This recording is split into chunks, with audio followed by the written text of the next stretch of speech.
This week's episode is sponsored by Mizuno.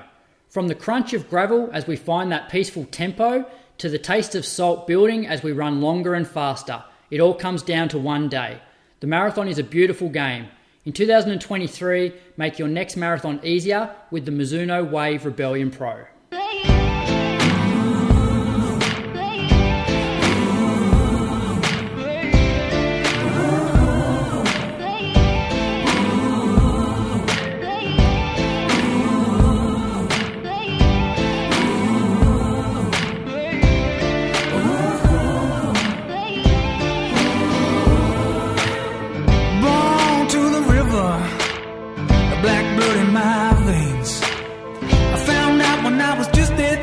Being a skin can bring us so much pain.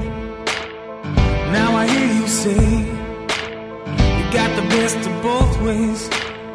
Won't you come and take a walk in my shoes and tell me if you take my place? Undercover of my skin, I've heard all your names. If it's all the same, I'll keep on walking.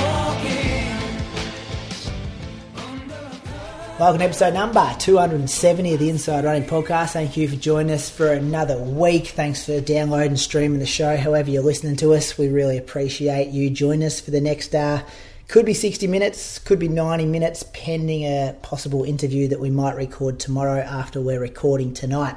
Welcome to my co-host, Bradley Croker, up in Canberra on his return to run program. How are you this evening, Bradley? Not too bad, Brady, thanks. Yeah, it's good to finally be doing some exercise again. I reckon the last, 7 weeks, it's probably the least amount of exercise I've done since 2008. Oh, really?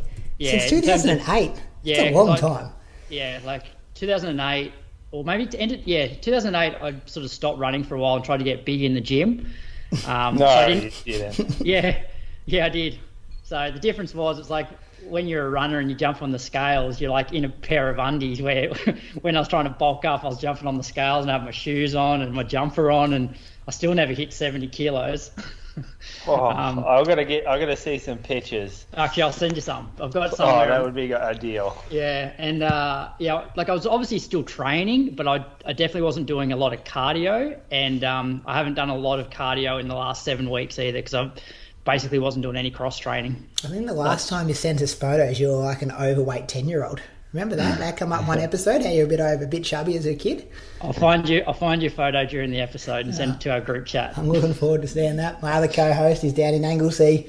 He's got a race this Saturday night, I think it is. It's about 8 weeks out from the Osaka Marathon. Julian, Spence, how are you going tonight? Oh, is it 8 weeks? That makes me feel a little better. Is it? I'm guessing that. Maybe 8, maybe 9, 7. What are you telling me? Somewhere around there, isn't it? 1, 2, 3, 4, 5, 6, 7. I reckon it's more like 7 or 8. No, maybe it is 8. Maybe you're right. It is 8. That's great news, because I was just wondering how I was going to fit a few more long runs in, to be honest. So that's good. Need the extra week, you reckon? Oh, well, yeah, the extra week's big here. You're going all right. I think you're in a good spot. It's the long runs that'll get me. Playing on your mind a bit more. Like, the longer we go, the more seriously you're taking it, the closer we get. Yeah, I'd say so. And when you don't have the long runs under the belt, you start to worry what might happen in the last 10K. Because I've never really been in that position. I've always been pretty long run heavy, if anything. So to go to a start line of a marathon light there, that's my worry. And it's never easy, regardless of how fit you are in the back end of a marathon. So to have it when you're unfit or not ready for it, it could hurt, especially if I get ambitious and start to run a lot harder than I should be. That's the point I was going to make, Moose. If you're sensible and you're not too ambitious early, I think you'll be fine. Yeah. You do like racing though, Moose. Yeah, well, everyone likes it. Well, I think you get a lot of white line fever compared to some people. Yeah, I do. Even as a good thing, as a performance point of view, like some of those AV races, you probably shouldn't have been running as well as you were running, but you just find something once you get on the gun. And I don't race that often, so when I do, there's probably a little bit more water in the well to get into, rather than like if you're racing often, it might just take the edge off your racing capacity. Yeah, I know what you're talking about. And then you go into a foreign country, spending hours on an aeroplane, you'll find reasons to dig deep. Yeah, and set the bar high.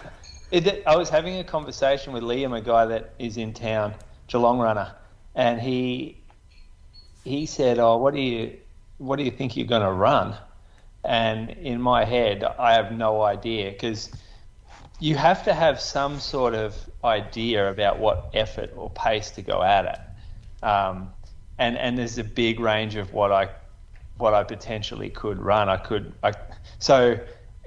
have no idea right now. A lot of people saying, "Oh, what do you think you can run?" And the answer is, I honestly don't know, and I probably won't know until 1 second after I finish. Actually, that's not true. I probably won't know until the 35K mark, and then I'll be able to give you a bit of an update. This weekend, though, a 10K will give you some good data. Just how you're going. Not really, kind of like marathon data, but just general fitness data.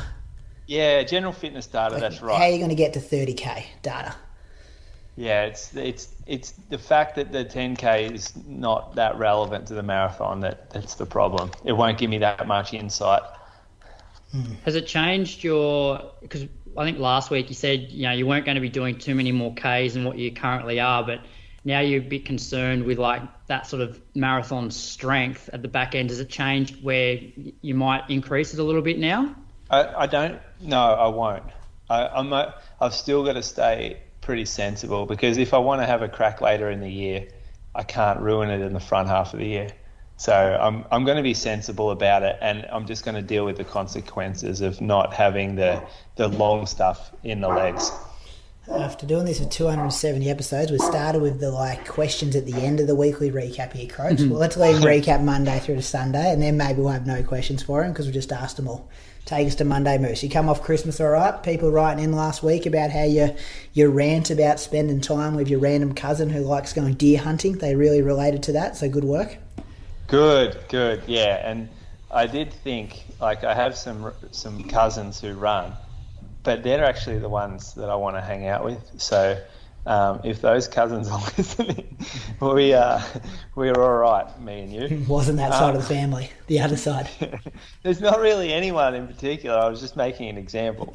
I ran on Monday actually way too quickly with Ali. Oh, I guess it wasn't too bad because we only had a shorter long run on the Sunday. So I ran with on the Saturday. So I ran with Ali 55 minutes. We went out and back on this, the road she lives on, Bamboo Road. So that was pretty good.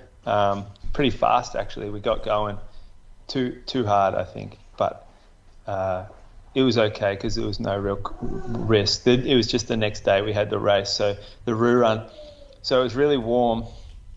I ended up jogging from my house.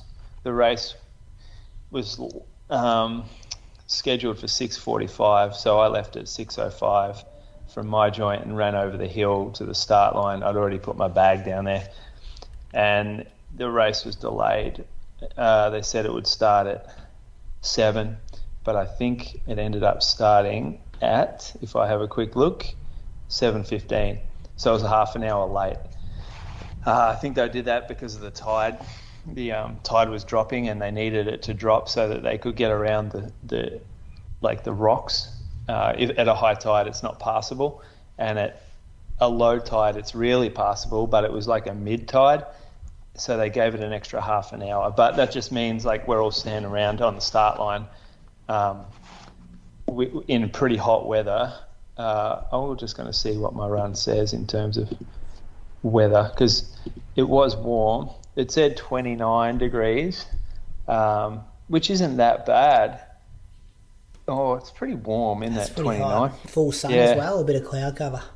No, that was sun at that point. Yeah, that's hot. It's pretty hot, and it is for a racing intensity. So the gun went. I really didn't want to go too quick at the start, but I'm just a bit of an idiot. So I went around the sand. Pete Kerr was leading at probably like the 500 metre mark, and I was just behind him.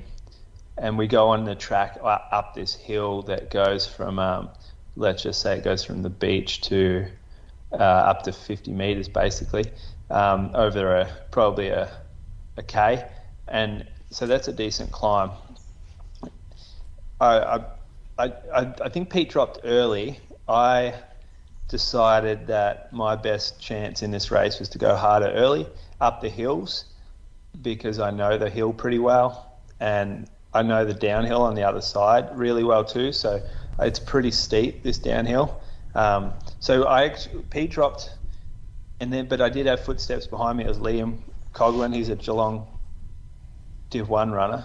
He's done pretty well. I think he ran 4 minutes flat the other night at the 1500, and he's run quite well, but I'm not sure how he goes on hills. But he was there right with me at the top of the hill, but then I gapped him on the downhill. This was me pretty much all out at the start of this race trying to get this gap, and then the race heads onto the beach and into the sand and the wind, so that was a pretty solid headwind into the soft sand. Then we run through the river. The river was up, so you're in like knee-deep river for about 20 metres, and then up onto the soft sand again, and around the fast bit of the course is like about a K stretch. No, it's less than that, about 800 metres of concrete footpath, and then we do a U-turn on the bridge, back on a dirt path, probably like 2-person wide path, spit back out onto the beach, onto the sand, through the river again, and then a sand finish the whole way back to the finish line. You're on the beach, and because it's a mid-tide, there's still quite a bit of water sitting on the sand, so it was not a firm beach to run on. And it was one of the hardest fucking things I've ever done in my life, this race. Like I was proper cooked at the end. From about the 4K mark, I was searching for the end, and in my head I'd done the math, and I'm thinking, you could come fourth today, that'd be all right. Even though I was ahead by about 15 seconds at that point, that's how much in strife I was. The heat just had got to me. My head was so hot, and my throat. So each time I took a breath, I had this like hot feeling at the back of my throat, like burning, because of I was sucking so much hot air in. And yeah, when I got to the finish line, I basically just like kind of collapsed to the ground. Not out of control collapsed. I went over to the water and just drenched my head. But I couldn't cool down. It took me about 15 minutes of just standing around to actually cool down enough where I could have a conversation with someone. So although this was just a little local Roo Run, I went to a dark place in this race that I probably didn't need to, and the heat had a lot to do with it, and also hard push up the hill. It gets you lactate immediately, and then you've still got another like 6K after that. Oh, and sorry, another 4K after you've fully gassed it up the hill to get through. It's like a cross country race. And the fast bit, the flat bit, it's going through a river. It's on the beach on sand. It's climbing over some rocks. It's not a quick place to run, and everything about it feels tough. And that's kind of the feedback I had at the end from everyone else as well. Everyone else said, "Oh, that's so hard." Back-to-back wins though. Take that. I did win. So I was pretty happy about that. Must be hard. You've averaged 3:28, and what you've just described sounds like it was terrible. Yeah, that 69 metres elevation. Yeah. What time did you run last year? Oh well, the course. So it was a fucking nightmare actually. The course. So on the start line, the gun's about to go off, and the race director Mick, who I know quite well, and like we get along really well, but he came up to the start line and he said, "All right, so here's the course. You go down here, you turn left, you jump over the hill, you go across around that sign, you go through the men's shed, then you're going to go around the park, through Fairyland, turn left, back on the beach, turn right, go around the flag, and head for home."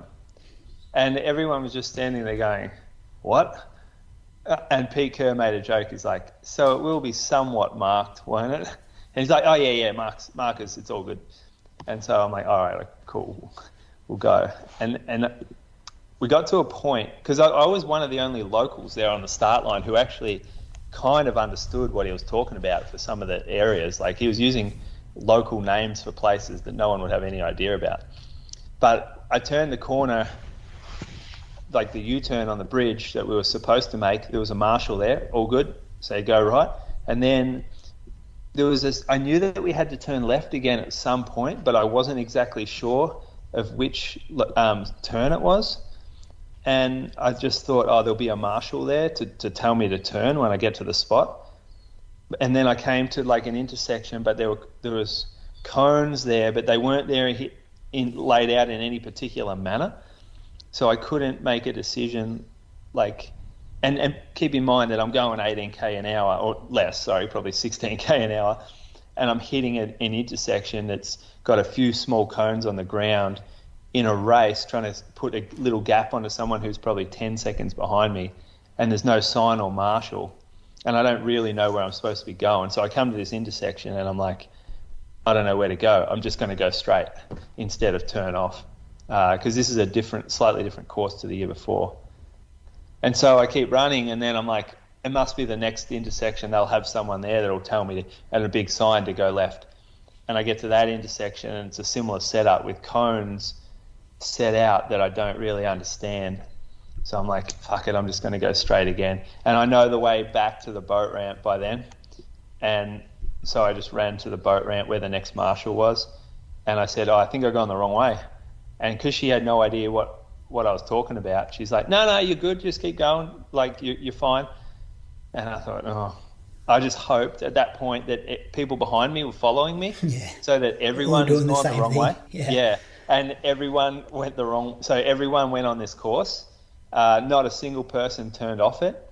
And so there's a drink station that's probably still out there waiting for runners to come through. Because no one the leader. There was following the leader, but there was also, it just wasn't marked or signposted, or there was no marshal there. So it no one knew where to go. So in the end, we all ran the same distance, which was exactly what I wanted to happen at the end. Because if I had have gone the wrong way and everyone else had have gone the right way, then I would have looked like the biggest cheater of all time. No win, 800 metres less than last year, Moose. What pace did you average last year, Croaks? 3:32. You're pretty fit last year, weren't you, Moose? No. So last year we went back over the hill. This year we stayed on the beach. So going back over that hill. There's 2 hills. You only have 1 hill this year. Yeah. And it's shorter, but it was way hotter. So. And you had a river, didn't you, this year to go through? More river. We went through the river last year. Sounds like an interesting event. That's why when you ever go to those like small town ones, you just need a lead bike rider. And you get there, and if you're in a town you're not familiar with, it's just like, you got a lead bike rider? Cool. Like, it just makes you relax. And there needed to be a bike rider at the start, because as we came off the beach, we ran on it. Keep in mind, this was at this time 30 degrees. This is 2 days after Christmas Day, day after. So this is peak Anglesey beach scene. Everyone's flocking off the beach through the trail that we run on, and no one knows there's a race on. So Pete Kerr comes off the beach. He's 6'2" or 3 or whatever. He's a pretty big dude, and straight into this family who are just like got these like deer in the headlights. One's holding a baby, and he nearly killed these people. And so for the next 200 meters, there's just families walking straight into us running. It was quite dangerous. I think next year they've got to have someone clear the path. But regardless, because I ran down there, I did not organise a lift home, and so it got to the end of the presentations, and I was going to meet my mate upstairs for a beer at the yacht club. So I walk upstairs, he's not there. I get back downstairs, everyone's left, and I'm like, fuck, I got to walk home. So I had to walk home at 8:30 at night. Took about 40 minutes. Just as the sun's going down. It was quite nice. I was cooked, but a bit weird because I didn't have my phone or anything. It was the first time, I reckon it's been the longest I've been away from my phone well, in a very long time. And it was quite peaceful walking home without being able to be contacted or anything. Beautiful. That's Tuesday, correct? After Wednesday. Hey, Quick show tonight. 18 you boys minutes aren't in. doing shit, so I've got to make up. Can recap a race, can't he? He's very good at it. Imagine how long Osaka's going to be. Oh, yeah. I can't wait for that. 42k, folks. 42 of them. Yeah. Yeah. Wednesday, Moose. Had some political debate. You got some more to say? We have there's a running joke in one of my message groups about an American female marathoner whose race recaps go for like a month, and she'll put out an essay every day or so. Oh, yeah, Emma Bates, isn't it? Yeah, that's the one. Yeah. That's who it is. Carly's told me about that. Chicago, I reckon. I think it's everyone that she's done. Yeah, I remember Carly mentioning it. New York, Chicago. She ran New York this year. I think she did the same after New York. Yeah, big recaps. So, boys, I might start doing that. If someone was typing out what you just said, it'd probably be way bigger than what she wrote. That's fine, Moose. Just do it on your own personal Instagram. Yeah, transcript. I'll lose all my followers. So the next day, I ran with Sugar, my mate, Anglesea guy. He's down with his family. Yeah, we had tried to have a crack at politics, but it did not go real well. He was trying to tell me the media, mainstream media, is heavily influenced by the left, and I was trying to tell him that it was influenced heavily by the right, and none of us knew enough to actually come to any type of legitimate debate or agreement or anything. So it would have been just the most painful thing to listen to. We won't get into that right now, us three. We won't. Yeah. Next day, ran with Ali and Sim, who is from Ballarat. She was staying at Moggs Creek. I ran an hour 8. I actually started feeling pretty average on this run. Just kept getting achy. And then later that day, a bit sicker, and went to bed early arvo. Threw up about 8 p.m. Had a really shit night's sleep. And yeah, it turns out probably some sort of gastro bug, or I was blaming heat stroke. I'm not sure whether heat stroke gives those symptoms or not. Certainly felt like I was just hammered by the sun, and I felt nauseous and a headache, but it was all the sort of gastro-y symptoms. But that really ruined my time off, because I've been struggling since then. I did run an hour a couple of days after that, so I had the day off in between. Ran an hour down with a group in Aries, then ran long 30k on Sunday morning in Anglesea. It was a decent run, but I was pretty cooked at the end. Just it got warm. I wasn't used to that, being out there for so long. The climbing hit me, and I was still coming off the gastro hangover. Humidity was 100%. So I've been kind of struggling from, I think, a combination of Roo Run, the gastro, and this long run since then, trying to work out which one's the major culprit, but I think it's a combination. So 93k for the week. Got a race this week, the Anglesea track race. So, I mean, not Anglesea, Surf Coast Track Club, like 5k in at Geelong. Should be fun. Doing the 10k, 5k sold out. Oh, it's a bit of a shit fight, actually. Geelong Athletics don't want to put an extra race on. Even though there's a ton of entrants who want to do it. So we're trying to work out how to get around that. Aren't you in charge, though? Don't you just tell them what to do? Nah, you're not in charge. Nah, they're in charge, and they're like it's the officials that we need for the event and the equipment and stuff like Geelong Athletics provide, which is great. They're being really good at helping organise, or facilitate, I guess, providing facility and people. But because they operate the Shield event, which is on the same day, and they start up at 11 a.m, and we're starting hours after the Shield, it's just a pretty long day, so they don't want any extra races. However, this is the biggest event Geelong's had in terms of numbers, pretty much ever. So it's never good turning away people who want to try track and field, because a lot of the people we got running may never have done it before, and it just doesn't seem great for the sport to be doing that. But I guess we had 50 in the 50K, and then the entries shut off, and a bunch of people trying to enter still and can't get in. So we don't have a proper solution yet. I'd say stay tuned to the Surf Coast Track Club Instagram, and then we'll provide updates. No promises on the last race and entries reopening though, because I think it's a bit of I think it's still a work in progress there. It's only Monday though. You've got a couple of days to sort that out.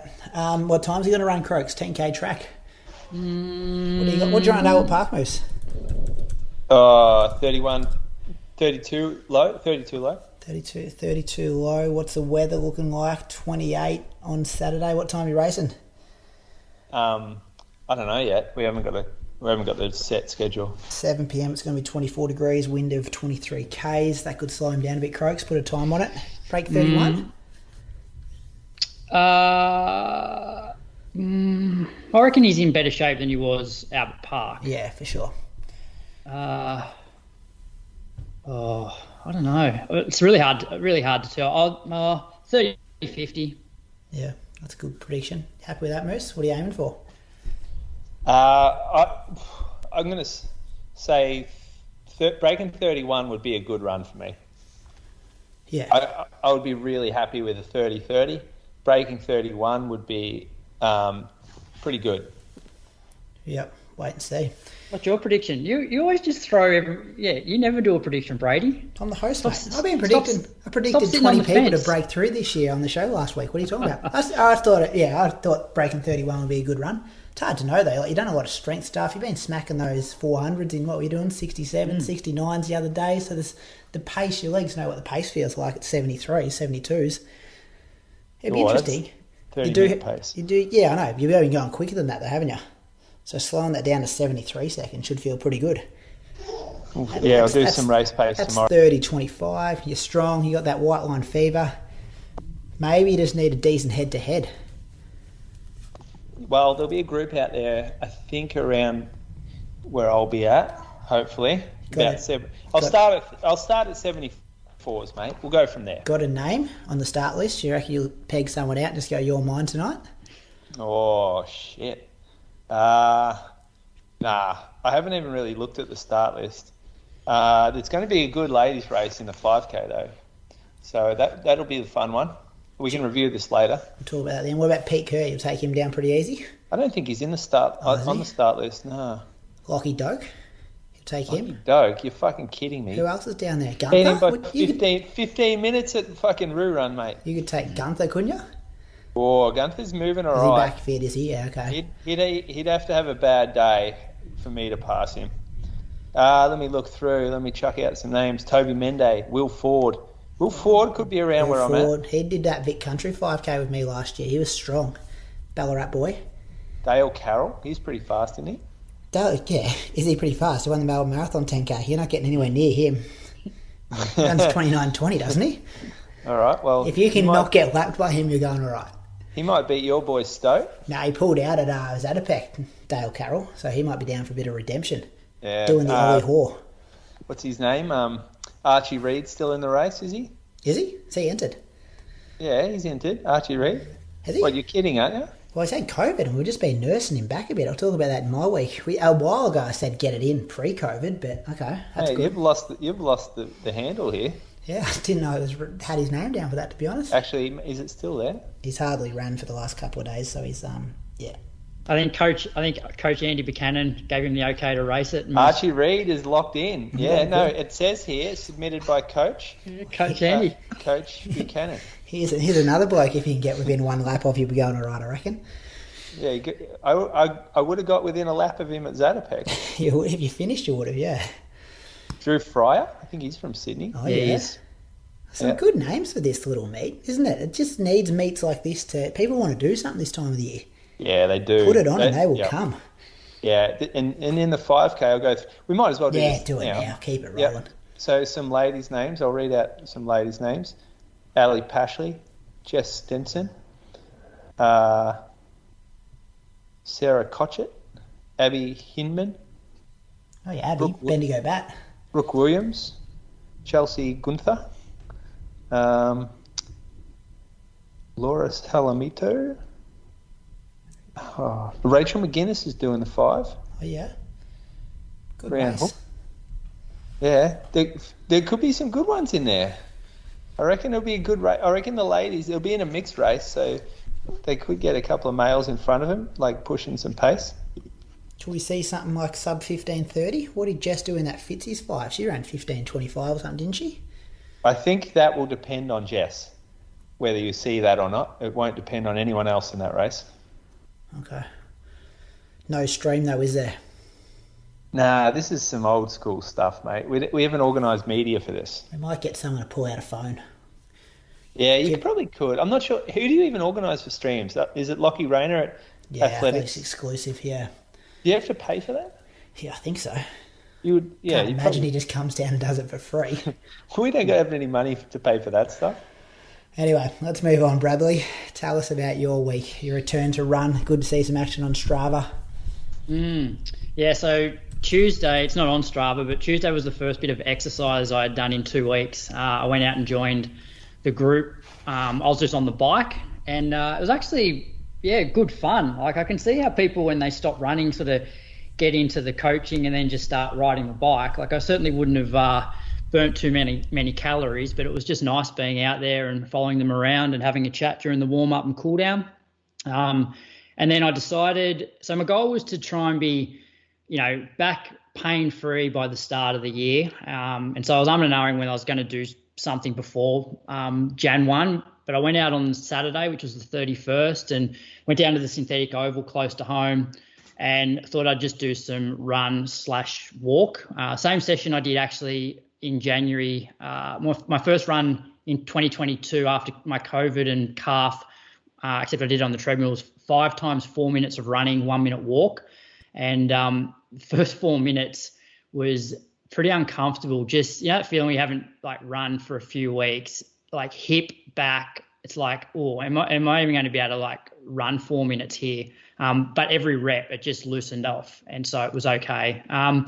The leg, I wouldn't say it was 100%. There's awareness, but it was no different to what it was 2 weeks earlier. So it hasn't progressed. So I'm at the point now where I'm just going to jog as long as it doesn't, get worse, and I'll just see what happens. So anyway, I did, it wasn't, what did I do, run 4:52, 4:40, 4:39, 4:34, 4:28. They were the paces of my 4 minute reps. My heart rate is through the roof. I hit high 160s doing that. For some reason, if I have a couple of weeks of not running, my heart rate gets up to levels that I would be pretty much all out at when I'm training hard, or when I'm fit. So I don't know what's going on, but the heart rate and the perceived effort don't really match up when I'm coming back. That's with the strap, not the wrist. No, that's strap. Yeah, okay. It's crazy how high it is, but I'm not I could talk the whole time if I had to, but it's just, for some reason, my physiology just means that I obviously get super unfit real quick in terms of heart rate. So anyway, got through that. Then the next day I went out to Mulligan's. This was, New Year's Day. Did 3 by 10 minutes, 90 seconds walk. And same sort of thing. It felt, actually running felt better than it did the day before. Leg was identical. I don't have any pain before or after, so that's positive. First 10 minutes was 4:34s. Second one's 4:28, 4:23. Average 163 heart rate for 4:23s for the last 10 minutes. So shape is good, as Christian would say, or not good. So that's my week. Did how many Ks? That was 7K on the Sunday and about 4. So 11K. So then you'll do similar, but add maybe that third run in this week. Yeah, I ran today. I did 7.5K just straight today. Yeah. So it hasn't, it's not getting any worse, and it's not when I'm running, it's not, I wouldn't say it's painful. It's just that it's not how the other leg feels. And knowing how bad it was when I first did it, I'm I wouldn't be confident of doing a session. If I did a session, it would flare up, I'm sure, but I think it can handle jogging. So what I think I might do is go to the doctor and just get a referral for an MRI, and if it does deteriorate, I'll just go and get a scan and just see what's going on. But I'm hoping that just slowly increasing the amount of jogging I do, it'll just sort of disappear. Because as I said, it's not painful to run. There's just some awareness there, which I would like to be gone before I get back to full training. Shouldn't you just get the scan anyway, just to see what's going on? Yeah, I don't know, but it's not. I don't know. Like if I can run, I don't know. Like I ran 7.5. It's not fully better. Yeah, just to eliminate things more than anything. Yeah, I might go and get a scan in the next couple of weeks. But I'm going to keep jogging. I'm not going to now take another 2 weeks off because that doesn't feel right. No. Yeah. Whistled through my week. Did 11K with some strides on Monday. So this was 22 days after Valencia. So starting to get into a bit of quicker running. First time I'd ran fast since Valencia, so it was good to do those strides. Felt like a baby giraffe in the first couple. Just biomechanically a bit over the shop, but it was good afterwards. Good to go a bit quicker. Tuesday morning, caught up with the Reed brothers. Archie and his older brother was in town, Oscar. You boys met Oscar before? No. I reckon he was at our live show. Yeah, I've met Oscar. Yeah. It looks very similar to Archie. Yeah, same mum and dad, so it often happens in families like that. So, probably a bit better looking, I reckon, Oscar than Archie. Got the tips in the hair. You know how they do that in Melbourne? Have like the bleach. Who's smarter? Oscar's older. He's an engineer or something, so we'll probably give him the smartest votes. Yeah. Depends. Archie's probably got more street smarts, I reckon, but with the academics, we'll go with Oscar. We did 3 by 5 minutes. So first got to work out. As I said, Archie was coming off having COVID, so we just want to check how he felt at a pace. Average 3:26 pace for the 5 minutes, so very slow compared to a pace we'd usually train at, but it felt good. 90 seconds jog between. 3 was enough. It was pretty hot, I reckon. Maybe maybe I should click on Strava here to tell me. I didn't even rock up with a singlet for the warm-up. What was it, 22? Nah, I felt harder than that. Strava's ripping me off a bit there. You guys notice that? I reckon Strava just takes a few off. Takes a few what? Degrees. It's always less. Yeah. They always say it's less than it actually was. I was surprised to see 29 before. When you I were said thinking that, worse, yeah. I was like, oh, this is like mid-30s at least. I'm not clicking on them anymore, I'm just making it up. But it is when you start the session. I guess this session only took 18 minutes, but if you've done a longer session and it heats up pretty quick when the sun comes up, you're getting the data from when you click go on your watch. That was good to do that. On Wednesday, I did 50 minutes, 4:32s. Christian in the comments here telling me to go home and not start running until the 2nd of January. But I feel like you got to start doing little bits of intensity to kind of do the training, to be able to do the training. Once you're through those first couple of weeks where you're not like injury sore. So I felt like I'm not biting off more than I can chew here. Thursday, did 60 minutes at 4:32. Put a video up of some fish there, boys. You see that on my Strava? Look how dirty that water is. Yeah. So fish. I don't know like exactly what's going on, but I think because of the floods, the water is so dirty that the fish have to come to the surface to try and get some oxygen because there's not enough oxygen in the actual water. So that's why they're Murray cod like there. Geez, you put a line in and pull those in, you'd be taking photos on Instagram and getting hundreds of likes, I reckon. Like they're a good catch. So they're just hovering there. You would not be eating them coming out of that river. But it'll look good for an Instagram photo. Pulling one of those big bad boys in. And then all the little ones follow them. See that? It's interesting. I don't know enough about it. Should, living in a river town, but I don't. But that was nice. That was Thursday, 60 minutes. And then Friday, met up with Archie again. We did some 2-minute efforts. I actually took him on the warm-up to go see the fish. Same spot, no fish there. So not sure where they went. We did 8 by 2 minutes. Averaged about 3:08s for me, off like a minute jog, just like shuffling. I'd probably say this is probably my 10k pace at the moment, 3:08s to 3:10s. Felt like I was running 3-minute pace, kind of pre-marathon, but 8-10 seconds okay slower. Good to tick the legs over though. Saturday, Zacca came into town. You boys know Zacca. We did 60 minutes easy. That was New Year's Eve, so we averaged 4:23s. He was half stepping me a bit there, but that was all right. He does that, doesn't he? Yeah, he's got those little legs like the cadence, I reckon. Just gets half a step in front of you. So I hadn't ran. Like 4:23s is pretty hot for me jogging. He starts super slow though. He starts with a 5-minute K and then gets rolling. What's he up there for? He just come up for a few nights away. Tourist town. Got up here, stayed in our little, where I'm recording now, in the back studio, which was good. Get out of the big city.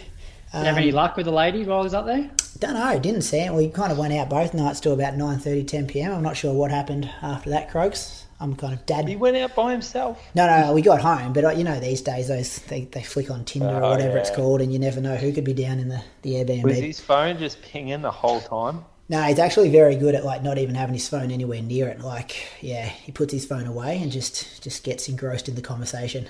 It's a very intellectual, talking about people who are very smart. You're having very deep and intellectual conversations with Zacca Newman when you're having a few beers with him, just one-on-one. So that's a big surprise to me. I very much enjoyed my time with him over the 2 days. So that was New Year's Eve. We were a bit dusty that morning. I reckon we had a bigger night on the night before New Year's Eve. So that morning we were a bit dusty. That was the last run of the year though. And then on New Year's Day we did 80 minutes 4:18s. So we kind of skipped along a bit there. That was hot as well. I'm going to say that was at least 25 degrees. Tell you what Strava reckons, probably 18. But 24. So that was hot, full sun. Got some heat gains there. So that was a good week. I think it was 93k. Back into the routine of running. Just slightly increase those workouts this week. And then, just slowly build it back up. If I can get around that 110, 120 this week and go from there. I was thinking, as you were saying, Archie's racing down there, Moose. I might jump in the car and come down with him Saturday night. Yeah. What do you reckon I'd run Croaks at 10k on the track? Do you reckon I'd be able to beat Moose, 31 dead? You should be able to, given you haven't been out for that long. I haven't done intensity for a while, though. I don't know. That's pretty hard track race to come back into. I know, yeah. Like I'm saying 3:08 for 2 minutes felt hard. Anyway. Yeah. I'd like to... You should, though. It'd be an interesting... or maybe I'll just go smack a park run, just to see... just to measure the level of fitness. Well, I think we got a good long run the next day. I think, Jess is staying down, so there's going to be a decent crew around for a long run. Mm-hmm. Leave it with me. Might get... Oh, actually, no. I got my cousin's 21st, actually. Just remembered that. Just planning ahead, getting excited. Let's thanks to Patreon supporters, though, fellas. Kick us off, Croaks. All right, I got Richard Quirk. Rich lives in Gordon Park, Queensland, and I'm pretty sure his marathon PB is 2:42 from the 2006 Gold Coast Marathon. So pre-Strava days. More recently, he's run 17:53 at the Kedron Parkrun, 81:16 at the 2022 Sunshine Coast Half, 2:54 at last year's Noosa Marathon, and 2:57 for 20th place at the 2022 Queenstown Marathon. So thanks for your support, Richard. Who you got, Moose? Kyra Miller from Alfredton, which is in Ballarat. Kyra has run 3:38 at the 2022 Melbourne Marathon. So recent. I wonder if that was her first. I think she may have run faster than that before. Has a 1:39 half marathon at the 2022 Run Melbourne event. Plays netball and coached the Lake Wendouree netball team. I think it's just Wendouree Lakers. I don't think they're called the Lake Wendouree netball team. However, it's pretty close. Has a couple of kids, definitely. Might be a Collingwood supporter. Yeah, unsure about that. She seems a bit too classy for that because Kyra used to shop at the Ballarat store and has been to the Geelong store as well. Plenty of class in Collingwood supporters, Moose. Big season coming for the Pies. I don't know. Not from my experience over the last 36 years of my life. I'm going to thank Ryan Doherty from Darwin, Northern Territory. He's quick. It's hot up there too, so these are quick times. 16:46 at the Nightcliff Park Run. I've got a feeling that could be nearly the fastest park run ran in the Northern Territory. Just throwing something like that out there. I can't imagine too many people go much quicker than that in Northern Territory, and there wouldn't be a lot of the park runs.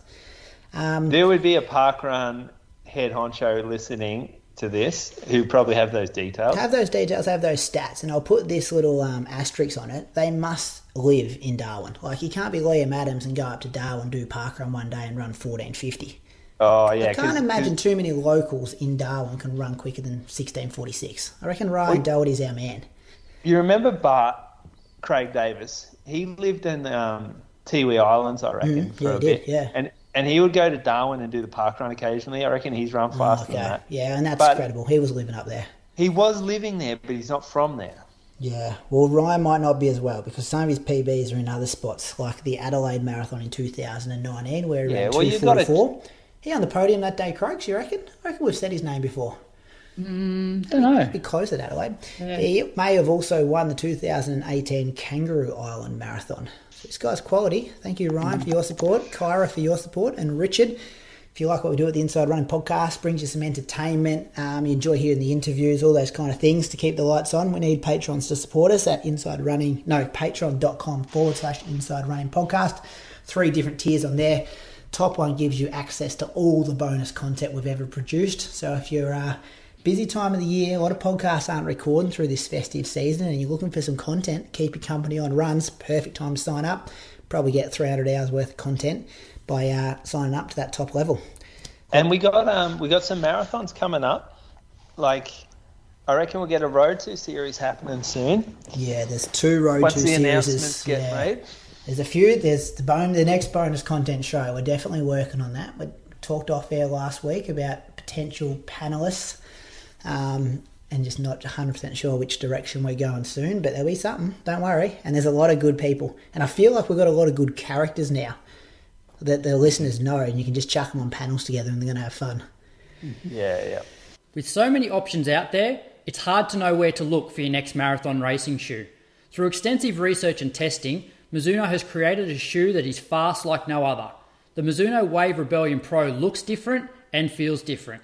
Building on 25 years of experience designing plates for shoes, Mizuno has combined a carbon-infused wave plate with a maximal Mizuno Energy Light Plus midsole to create a racer that is built for speed and made to last the distance.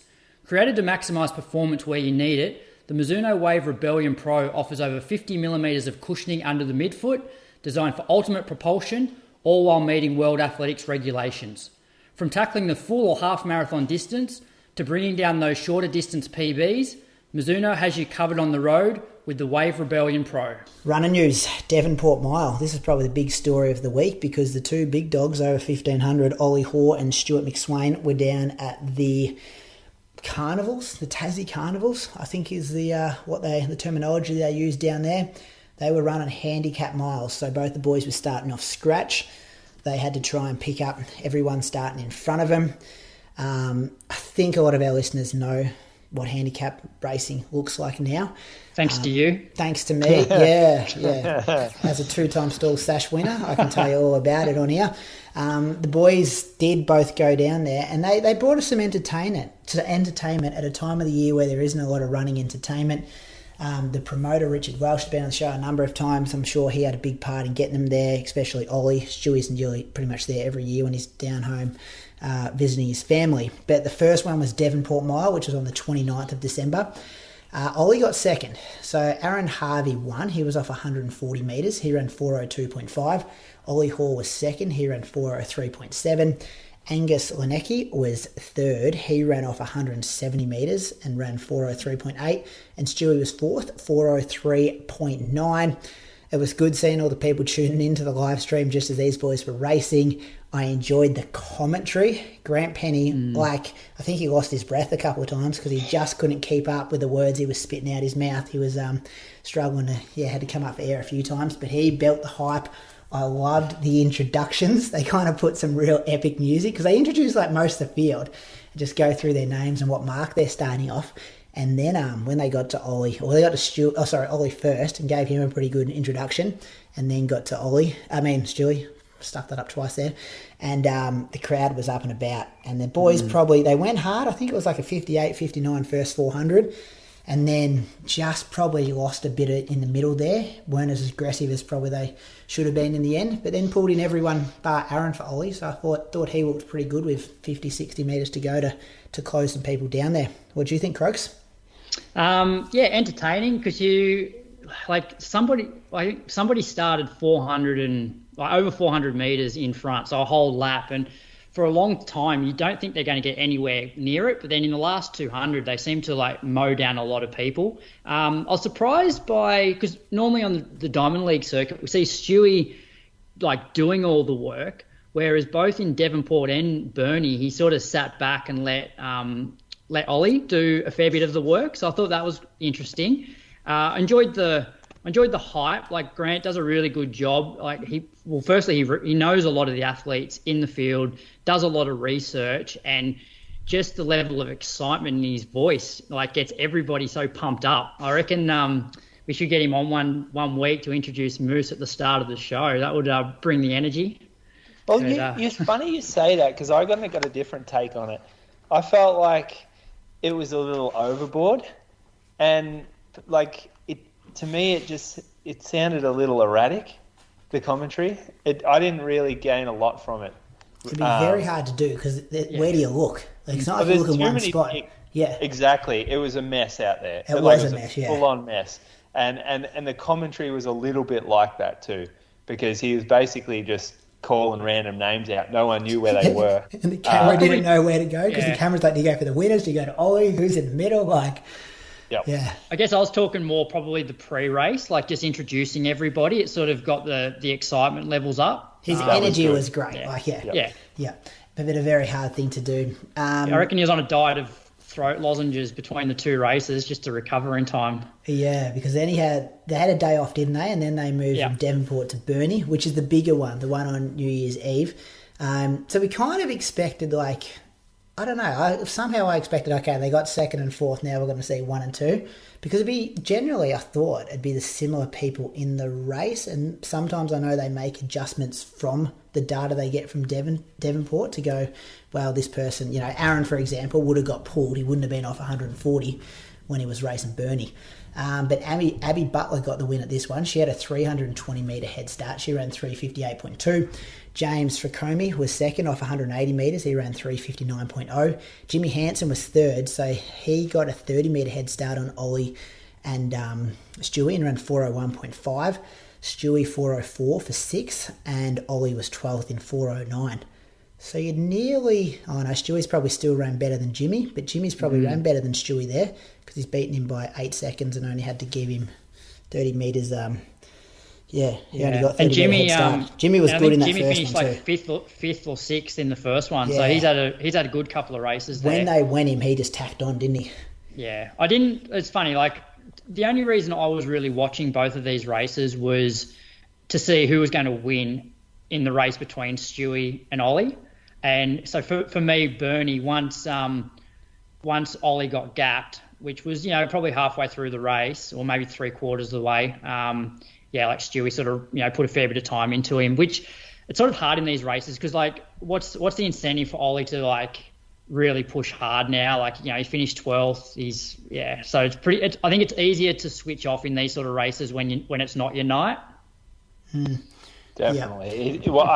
The incentive is to not cop a fine from them, because if you do switch off, they fucking fine you, Craigs. Yeah, but I don't think Oli's too concerned about that. But, imagine fining Oli after this race. Yeah.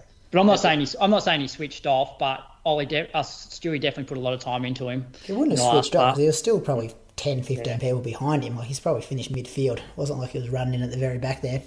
I don't know why they don't, because they do it at stall. I kind of brought it up in our group chat that if you got big names like Oli and Stewy, you should bring in a limit, I think. Maybe people will go me for that and say it's not inclusive. But I know that Herb Heedham, the stall one, it's like a limit of... Well, it changes, but it's around a similar mark. Like, I was the front marker last year for 130 metres. So unless you're running a certain time, you're not in the race. And I would have loved to see, maybe there wouldn't have been 25, 30 people in these miles. Maybe there would have been 10, 15, but a kind of condensed field, so it's easier to follow and gives the big dogs at the back a bigger chance to win. Thoughts on that? Yeah, I would agree with that. I thought it was carnage out there, and it just, really, they're running more than a mile when they're having to go around so many people. That's part of, I know that is part of racing. It makes it more difficult. Yeah, but there's with the such like contrast in speeds that they're traveling at. Like, it kind of looks ridiculous when you've got these guys moving past it. What's that, like 25k an hour or something? I don't know what it is. And then you've got some people that are running maybe like 4-minute Ks from what it looked like. It doesn't look appropriate. They did a good job. Got people in the States talking about, obviously, Oli being there. It was funny reading the Let's Run forum. They just couldn't figure out what was going on. People People thought Oli had had a falling out with On because he wasn't in an On kit, and it's just like they didn't understand the colours and all those kind of things. And I thought Oli did a good job. I listened to his podcast today in talking about it and trying to explain it all. And he kind of put it well. It's like, this is an exhibition. Like, this is a show. It's not about elite performance and just having elite runners there. And I know he probably got some good money to go down there, but I was surprised how he spoke about how much he enjoyed the crowd and the atmosphere and the whole component of it at a kind of downtime of the year for him, I suppose. For the pro runners, I've heard them talk to each other. On a couple of them run in our group, and I've been around them a little bit. This is what I've heard. So after this race, just say they catch up on Tuesday or whatever at training, they'll say, "Oh, what was your time?" And they'll say, let's just pull a name out, James Franco, who came second at Burnie, will be like, "Yeah, 3:59.09," and they're like, "Oh yeah, that's good. That's bloody good." How I don't understand how times matter at all in this. So in the mile, generally, if you can run 4 minutes off your mark, you're winning the race.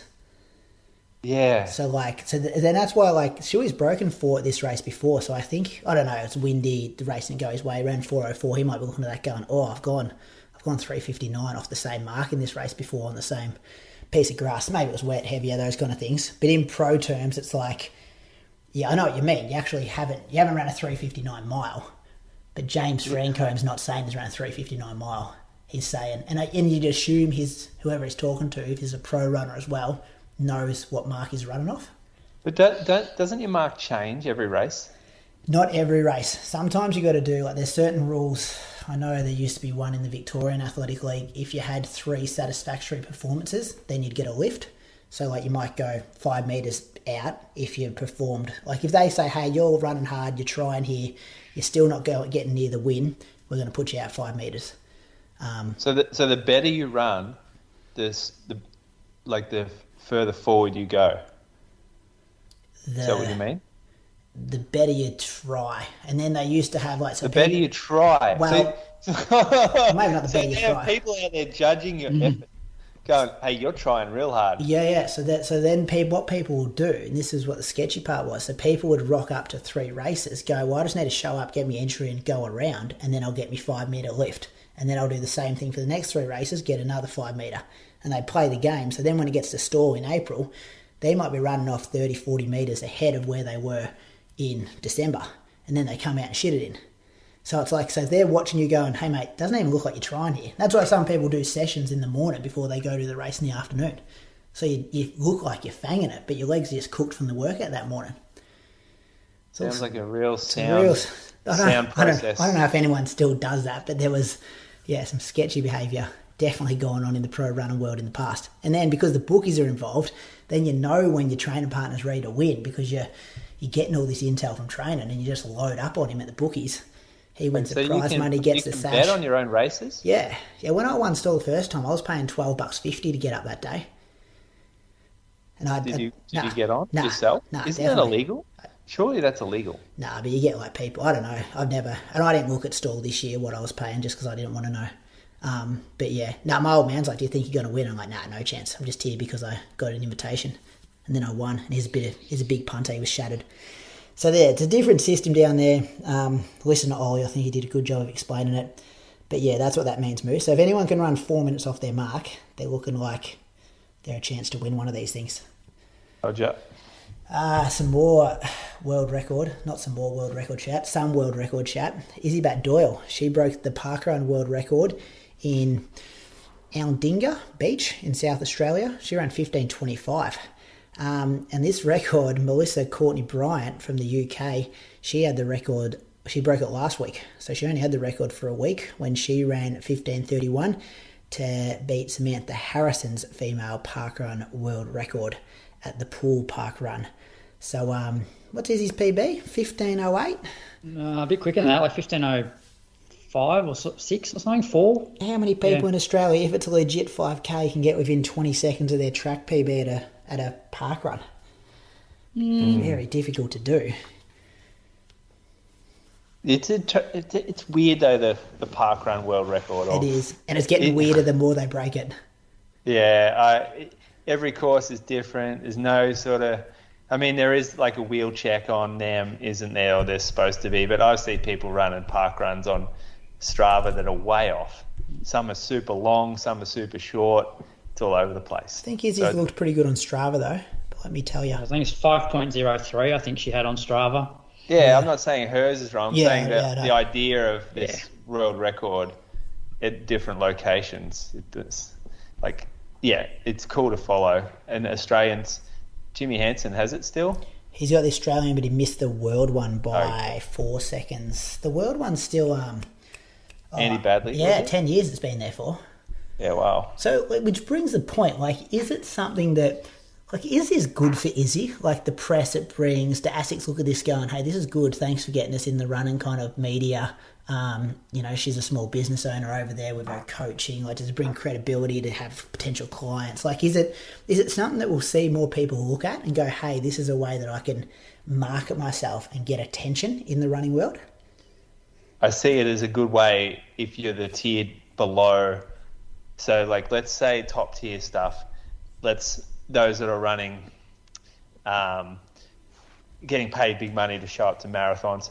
The type of people I'm talking about, like Kipchoge, Cos guys, the best in the world types. I think you're not going to ever see them do it. It's the second tier type athletes that need to build the profile in order to help their contract when they're not on they're not on world record incentives or they're getting paid $100,000 to show up to marathons, that kind of stuff. I think you're right though. Parkrun will promote it. Everyone's heard of Parkrun. If you're the Parkrun world record holder or Australian Parkrun record holder, everyone knows about that. I think it's good as well because I know we've spoken previously on the show about there's so many people out there that do parkrun, but if you went down to a local parkrun, they wouldn't have a clue who our top 5K runners are. So it's actually good to see some of our top 5K runners going to these community events because that's going to raise their profile. But then the people, the punters, will go, oh, yeah, who's that? Izzi Batt-Doyle. Okay, I'll start following her on Strava, or I'll take more of an interest in her races, which might then get them interested in the sport as a whole. So I think there's a place for it. I don't get real excited about the actual world record in itself because, every course is different, but I think it's good promotion for the sport amongst the punters out there. How do you turn in that course? Just looking at it on Strava. So it's I think it's good whenever general punters are talking about running, especially people that like running are talking about running. That's good for me, I reckon. Interesting to see how low it gets because 15.25 is getting. Do you think we see it under 15? Yeah, I think someone will break 15 at some point. Yeah. Madrid 10K, Croaks. These New Year's races over in Spain. Yeah, which I'll go through the results, and Moose will go through the results of Barcelona. But I've got a question about these New Year's events. So in Madrid, Josh Cheptegei returned to racing. So this was his first race since the World Championships. It was a 10K, won in 27.09, beat Mohamed Katir, who ran 27.19, and Jesus Ramos was third in 27.52. The exciting thing that came from this, though, in the press conference afterwards was that Cheptegei confirmed he will defend his world cross-country title in Bathurst on the 18th of February and that he'll likely make his marathon debut after the Paris Olympic Games. So that's exciting, knowing that we'll be seeing Cheptegei in Bathurst. Very exciting. Yeah, it's good. He's the top dog. Get to see him in person, boys. That's going to be good. Yeah. Craig Mottram won this race. Craig Mottram won this race in 2000 he was third to Kipchoge in 2007 when Kipchoge broke 27 minutes. Yeah. But Mottram bet Tergat to win this race. Yeah, okay. Yeah. Right. I got that from Zacca on the weekend actually, so I'll give him credit for that. But we're talking about this race that was in 2005. Okay. So the women's Tergat. Sorry. Yeah. We'll go to the women's. Prisha Chesang from Uganda, she won in 30.19. Francine Niyonsaba from Burundi was second in 30.58. And Beatrice Chepkoech, who's the steeplechase world record holder, she was third in 31.06. Bit slower for the ladies. We've come to see them coming under 30, haven't we? Yeah. When you see a 30.19, you think it's slow these days. Yeah. Off-season, though. Off-season for a lot of those girls. Be a bit of a cash grab here too, wouldn't it? Yeah, I guess so. I don't know what they pay. Good money in Spain. Take us to Barcelona, Moose. Yeah, well, it was 5K in Barcelona, and we had a man on the ground there, Chriso. So he was going out for runs with the Ingebrigtsens. If you didn't see that, he was very quick to post that picture. Real happy with his own work. I didn't see the picture. I saw the Strava description saying that he was... Is that what you're talking about? I thought I saw a picture of him with... oh, really? I just saw on a run with Henrik and I thought I saw a picture. I didn't see a picture. Oh, that just might be a private chat with him, Moose. Yeah. You know, you two exchange photos every night. I remember another picture of someone else running, but I'll look for Christian. He wasn't in it. Oh, okay. That might have been the day after the race, actually. He just put on Strava easy, moderate, easy with Magnus, Jakob, and Henrik. Oh yeah, which is a good flex, and I do he love. Loves throwing names, doesn't he, Chris? Tim Kennedy is a listener. His first comment was, "You better pick up those names you just dropped, mate." Which I liked. He only got 2 likes, but he deserved more than that. The Norwegians. Give him a like then. I'll give him one now. Yeah, I'll give him one. Don't hold out if you actually liked it. Weren't you going off about people liking stuff last week? People giving out likes too easy. I've cracked 120, Moose, 120? on your... yeah. Yeah, I'm going to delete it so there's no evidence. Anyway, back to this race. Barcelona, they run 5K, not 10K there. So the in the women's race, an Ethiopian with the surname Taye won in 14:21. So she actually has the world record. Ejgayehu Taye. Fuck, I don't know. I'm sorry, I don't know. Can someone have a crack at that? No, you did well, Moose. Taye, world champ, bronze medalist. Yeah, Taye. Taye. 2022 indoor world bronze. champion. Oh, bronze, sorry, yeah, I didn't read that top bit. Yeah, she's legit. Well, yeah, 2 seconds off her world record. Mm. So this whole road track thing, though, it gets a bit lost here, doesn't it? Oh, when they redid it? They redid it, and then it's road, and yeah. Well, she ran 14:12 on the track. Yeah, and she's good. She's good. She beat Constance Klosterhalven from Germany, so we know her as Coco. She ran 14:52, so she's actually, this chick's dominated really, because she's won the race by about 31 seconds. Good math, quick math. I was going to go 50 seconds, then I changed it to 40, and then right when you said 30, I was going to say it. Caroline Grovdale, the European cross-country champion, was third in 15:06. So that is a stacked race. That top 3 is strong. Very big names, yeah. Yeah, big names. Surprised it was that slow, to be honest, though, with the other two, because there would have been a lot of men around them. Oh, maybe it wasn't that deep if Christian was 32nd. I think Coco went with it early and then sort of popped. Because I think Coco was after the European record, which was like 14:44 maybe. Oh, yeah. Which is well within her ballpark. Yeah, it is. I reckon I watched this run 1 year. This is pretty quick. Oh, no, maybe it was a Monaco one. Jakob Ingebrigtsen was there to run, but he was a late withdrawal. He announced he was going for the world record, but bailed with sickness or illness. It said unspecified illness. So the winner, if it wasn't going to be Jakob, was going to come from the rest of the field. So Addisu Girma, the Ethiopian, ran in 13:25. Ilias FIFA from Spain ran 13:30, and Jonas Ras from Switzerland ran 13:31. So yeah, not that quick.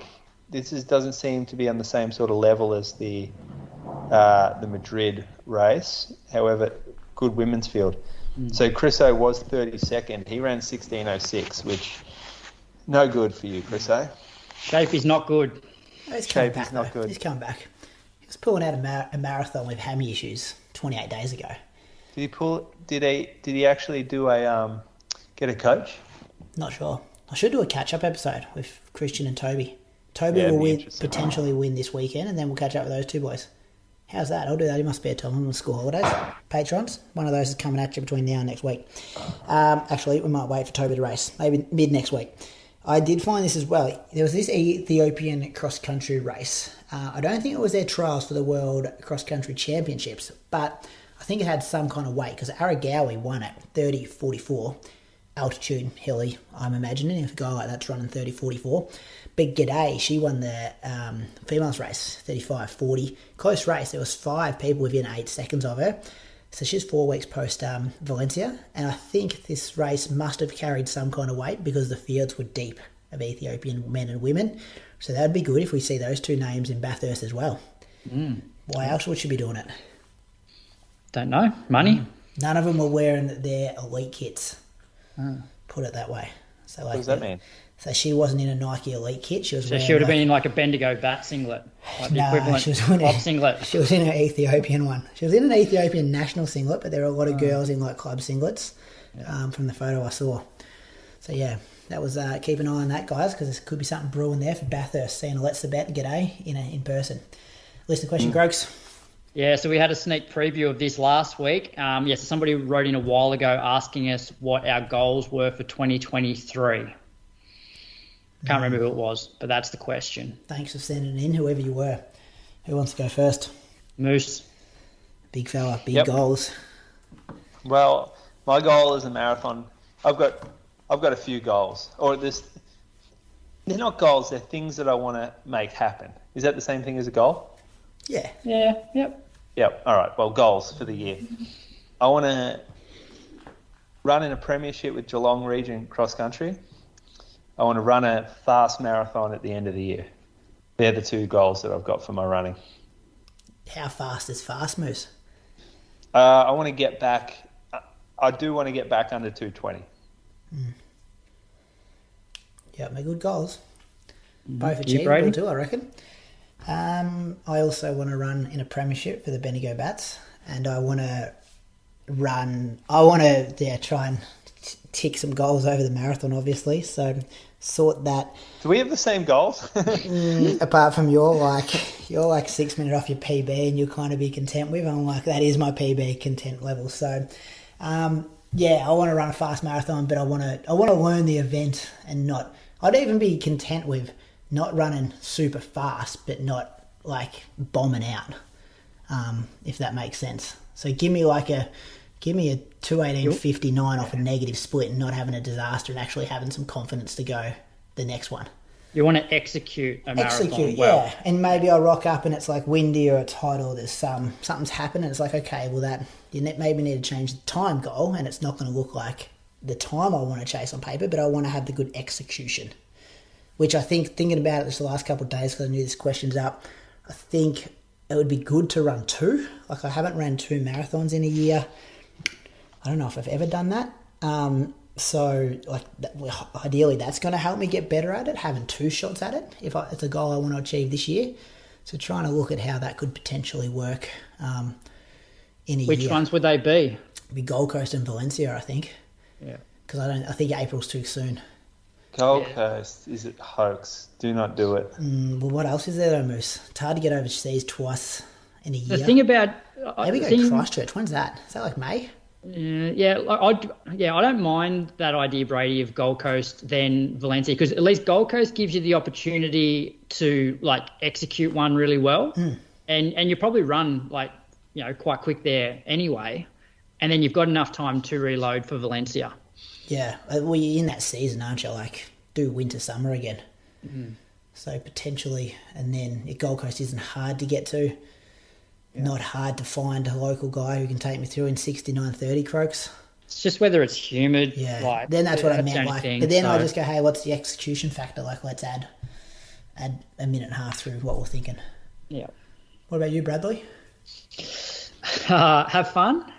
No, you can't say that. Well, first goal is to get back like completely pain-free, and then I've got a couple more sort of process goals, I suppose. Like one is to try and be a little bit more social with my running. Probably since like 2015, like I've done the majority of training like on my own. So try and actually meet up with the group at least once a week, plus like 1 or 2 other easy runs with somebody, which I like just haven't done for a long time. So that's one. And another one is just a few more of the 1%ers, which I've neglected recently. So things like strides on runs, short hill strides on some of my easy runs, a little bit of home gym. Because I reckon we call them 1%ers, but I reckon for somebody like me who's been doing it for a long time, and like I don't have as much room to move in terms of like that bulk training, I actually get more than 1% from doing strides and, you know, hill strides and a bit of home gym than what somebody who's maybe quite new to running, where they've still got a fair bit of room to improve in terms of like mileage and just general training. So they're a couple, but I don't have any race goals, but hopefully those process goals sort of get me running well again and enjoying it. And then I'll pick something when I'm going well. Yeah. And we can hold you to the goals as well, those ones. Yeah. We can say, hey, Croaks, how many times did you run with people this week? Yeah, there you go. Yep. What about, I was thinking about a goal for you, Croaks. What about you run 1:5, 1:10, 1 half, 1 marathon this year? Don't have to be amazing. Don't have to chase your PBs, but I was just thinking, just go race once over those 4 key distances. Yep. All right. I'm happy with that. Oh, good. I love creating goals for different people. What are we up to? Moose on the loose. Got something, Moose? Not particularly. Well, there was one thing that you got real annoyed about, didn't you? I've got one, but I've been annoyed with a few things. Yeah, Can you remember what that was? Had a listener write in this one. The listener, high intellectual listener, wrote this one in to my private DMs. Nike running Instagram account. Did you see the post they did about Sinead and Brett after they both broke the Australian records? No, I didn't. No. Wouldn't have seen it because it didn't exist. They didn't do a post. 2 significant records, 2 Nike athletes. Now, there isn't a Nike Australia one, so this is Nike worldwide. But when the listener brought it up to me, I had a bit of a look through. They got posts about the, G'day, of course, running the debut fastest time. They got some stuff on there about their races at New York, some of their Nike elite athletes there. Got a bit about the Ingebrigtsens, got Craig Engels, got a lot of kind of influencer content. But I'm like, was that a missed opportunity? Not promoting that. I know we're small down here in Australia and that's a worldwide Nike running account. But Nike, they are a running brand. That's how they created. I just thought if they were my employee and I went out and done that, I would just be like, employer, I'd be like, come on, give me some kudos, pump me up a bit. Thought that was slack from them. If you can't find value or marketability in Sinead and what she's done, and you're a lost cause, really. And Brad, he broke Deke's record. Like, they did it on the same day. Wouldn't it be like an easy written social media post? Yeah. Oh, well, yeah, I don't... Just do it. They just did it. I'm giving it to you. Back in the day, you remember that you posted the picture of the Benita one when she won World Cross. You gave it to me. How cool was that? Yeah. That's fucking epic. Yeah. And that's a celebration of, and that's internal, obviously, the Australian marketing team. But you see, I'm not going to go too deep in this one because we've got a partnership. But you see some strategies or campaigns around things in the running department where you just shake your head and go, that's not running. No matter how much you try, that isn't running. You can tell us that it's running, but we know that is not running. Mm-hmm. And the direction, though, comes from Beaverton. It comes from Oregon, the direction where the marketing goes. It's a lot of our communication with Nike now is just through the computer, rather than with people. Cheptegei, she got one when she won Chicago. I'm comparing to the people that are winning these major marathons, and Kipchoge's obviously all there as well. But I just thought, I wonder if that was my boss, if they were paying my sponsorship, I'd be just like, come on, guys, give me a pump up. This is just an example of that organisation being just way too big for its own good in a way. Do you think they've missed it, Croaks? Well, yeah, they're too big. Not just running, but every other sport. Whereas you see some of the smaller niche sort of brands that are really invested in the athletes, and the athletes actually have relationships with the guys that are actually designing the shoes. Yeah, those companies would be pumping up these athletes if they were doing something like that. Nike's just massive, you've got your basketballers, your golfers, all these other sports, and the runners, unless you're a world record holder or the best in the world, everybody else just sort of gets left behind. That's a shame if that stuff gets left behind. But anyway, I'm stand down now. What was the other one, Moose? Did I have something else last week? Oh, Can't remember. You've got quite a few lately. I've been enjoying it. He's getting old. Well, he had a birthday. He's getting old. He's getting grumpy. Still waiting for Moose to wish him happy birthday, Croaks. What about that for a Moose on the loose? I even gave him a heads up for going a day early. Yeah, you got the day wrong, but at least you were there. Anyway, what's coming up? We got the Geelong 5 10K. That's going to be big down there, Surf Coast Track Club. Is that what it's called, Moose? What's the official name? Oh, I don't even know what it's called. I mean, Matt Gunther is the chief organiser, and he's kind of promoting it through the Surf Coast account. So let's call it that. Yep. We promoted it, shared on our links, Croaks. So make sure you send an invoice through to Matt Gunther. He's in charge of that. World Cross Country Trials are next weekend, fellas.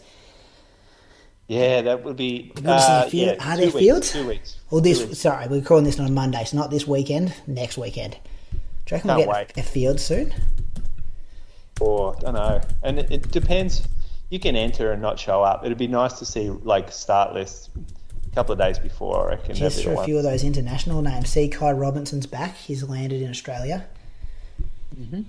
It'd be nice to see who wants to show up. Interesting to see what Pat Tiernan's... Anyone seen anything from him on social media? He, the last I saw, he was at a NFL game, so I'm not sure if he's back yet. Croaks, I noticed you've been liking his wife's post a lot lately. No, I'm not. I'm not friends with his wife. Well, how are you liking her post then? Well, because it's obviously shared on Pat's. I liked one. It came up the other day, and it was a post. I'm like, what the fuck's Croaks liking that for? It was quite good. It was a little video of his wedding. I didn't realise that. I didn't realise. Did you watch it? I didn't watch it. No. I didn't realise that Pat Tiernan can play the piano. Oh, multi-talented. Oh, okay. Yeah, no, good video then, was it? Well, it must have been. Croaks wouldn't throw out likes if it wasn't good, Moose. It's a bit of a hard ass. That's what he's doing in his spare time, watching that kind of stuff. So that's something. Hopefully we get started this week and do a bit of a preview next week. Croaks, you'll be on the ground up there. I'm trying to get up that weekend as well. Trying to get the car for 6 hours. Come watch it. I think it could be potentially exciting, or the big dogs all don't rock up and go for discretion, and it could be maybe not too good. We'll see. Well, I don't know what happens there. For example, the 4x2K relay. So the selection criteria says that first across the line, so first male and first female across the line of the 2K race are automatic. So from what I understand, Oli has put in an exemption not to run. So I'm assuming Stewie's going to run the 2K. And so if Stewie for some reason has a niggle and can't run, or gets food poisoning the night before, and somebody else comes out, no doubt AA, if they had their way, would love to have Oli and Stewie both in that 4x2K relay. Oh yeah. But the fact one of them's not going to be at the trial, or we don't think one of them's going to be at the trial, that means that there's a chance that could not, that may not happen. If, Stewie can't run, or, has food poisoning or has an off day. So, yeah, it's going to be interesting. So what would happen if Stewie's I just want discretion, and then Oli wants discretion, and then somebody else goes and wants it? That's what I mean. Only one of them, because the selection criteria says first male in the 2K race is an automatic. And you can obviously only have two males in the 4x2 mixed relay.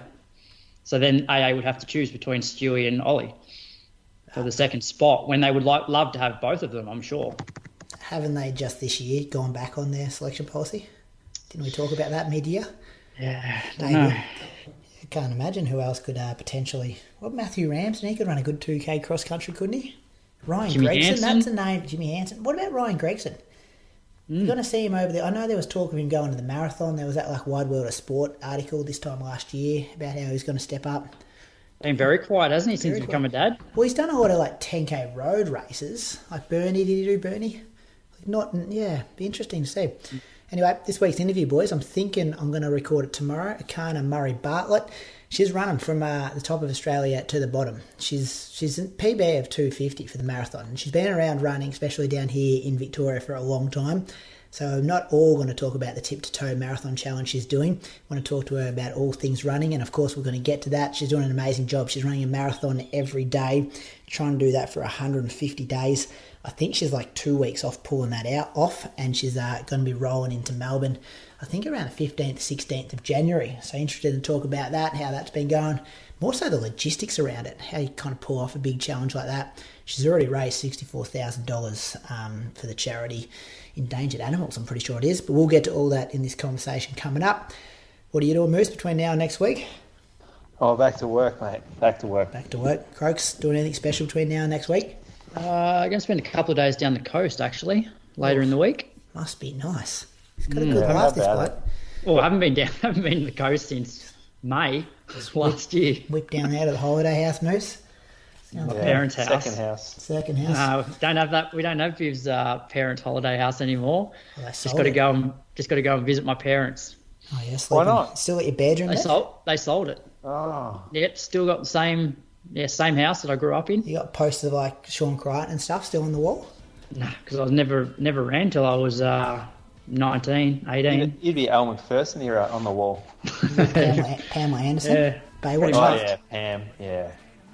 I know Pam was my favourite actually on Baywatch. No, I'm turning One of the this others. up. I don't want to know who your favourite was when you were a teenage boy. As an Ulladulla resident. See you, boys. Talk to you next week. See ya. See ya. This episode was sponsored by Mizuno.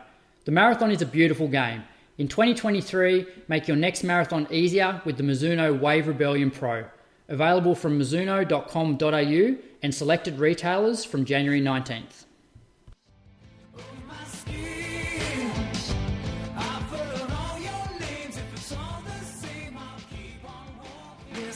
This week's guest on the Inside Running podcast finished third at the Melbourne Marathon in 2018, and she was also third at the Australian Marathon Championships that year. She has recently become a Guinness World Record holder after running a marathon for the most consecutive days as she works her way from the top of Australia to the toe down in Melbourne, raising funds for the Wilderness Society as she goes. I think today she's just knocked over marathon number 137. Welcome to the Inside Running podcast, Erchana Murray-Bartlett. Thanks for giving up some time. I'm sure you're tired, but thanks for talking to us for the Inside Running podcast. Yeah. Thank you for having me. This is great. I've spent many an hour listening to the Inside Running podcast while out here on tip to toe, so it's good to be on it. That's good to know. We were just talking off air. We did thank you back in the very early days, episode number 66, for your Patreon support, and we've mentioned your name over the years for a couple of podiums in big Australian marathons. So the listeners hopefully know a bit about your running ability, and hopefully they've been following along social media for what you're up to at the moment. But thanks for joining us. Where are you, and how's the body feel? Yeah, so you're right. It's day 137. I did a long flat. I'm in Bright, Victoria today. Yesterday we did a big mountainous run over, Feathertop, Hothams. We summited Hotham and Feathertop and then down into Dinner Plain. And I haven't done any altitude runs. So being back on the flat today was good. Had a big crew down here in Bright this morning who came out to Harriettville and back. It was good fun. Feeling sore now. I mean, I'll be honest with you, I was really good. And obviously it's a roller coaster. I've had peaks and troughs. But today I had pins and a massage last night for the first treatment in a long time. And my legs are rocks today. Well, I don't know if it's good. It's good to know you've got that far, but it's not great to hear that your legs are pretty banged up. But let's go through normal how we do on the Inside Run podcast. We shouldn't, but we do define people a bit by their PBs and like going through their PBs from 5K through to the marathon. So I hope I've got these right, Erchana. 17:47 for 5K at the Vic 5K Champs back in 2015. Oh, yeah. The 5K is my Achilles heel. I think my 10K PB, I was talking to Sim about this morning. My 10K PB has 2 5K PBs in it. Like, for some reason, it's the race I've never nailed. It does too. I think my 3K PB is better. I didn't actually notice that when I was writing them down today, but yeah, you're right. Your 10K, I think from Melbourne, I'm going to be guessing Albert Park, 35:28. Yeah, that'll be it. That was a good day. Nice and clear, good pack. Loved it. Can you remember where you finished that day in the ladies? Because the AV scene's pretty competitive. Yeah, it wouldn't have been high. I think it was maybe, actually, it would have been in the top 10. It would have been 7th, 8th, 9th-ish, that area. Yeah. That day. Yeah, I remember, because I've had a few top 10 finishes, and I remember that one was up there. So, yeah. Yeah. The next one was, I think it's the Burnley Half Marathon. 1 hour, 19 minutes, 24 seconds, and you got second. Was that the highest ever AV finish? Yes, it is. Yep. It's pretty impressive. When I was researching that today, like there's not many people out there who can say they've picked up an AV medal. Like it's such a competitive scene down here in Victoria. I love talking about it. Moose and I. Croaks doesn't enjoy it too much, but having an AV medal is pretty impressive. I can't remember who I was battling that day, so if she's listening, I apologise, but it was one of those battles where I do know who you're battling, and she will be listening and she'd be annoyed about that. I do know. I was talking to her today, doing some research as well. She was helping me out. Friend of the show, Sophie Fit. She was third. It. Yeah. Sophie. Yep.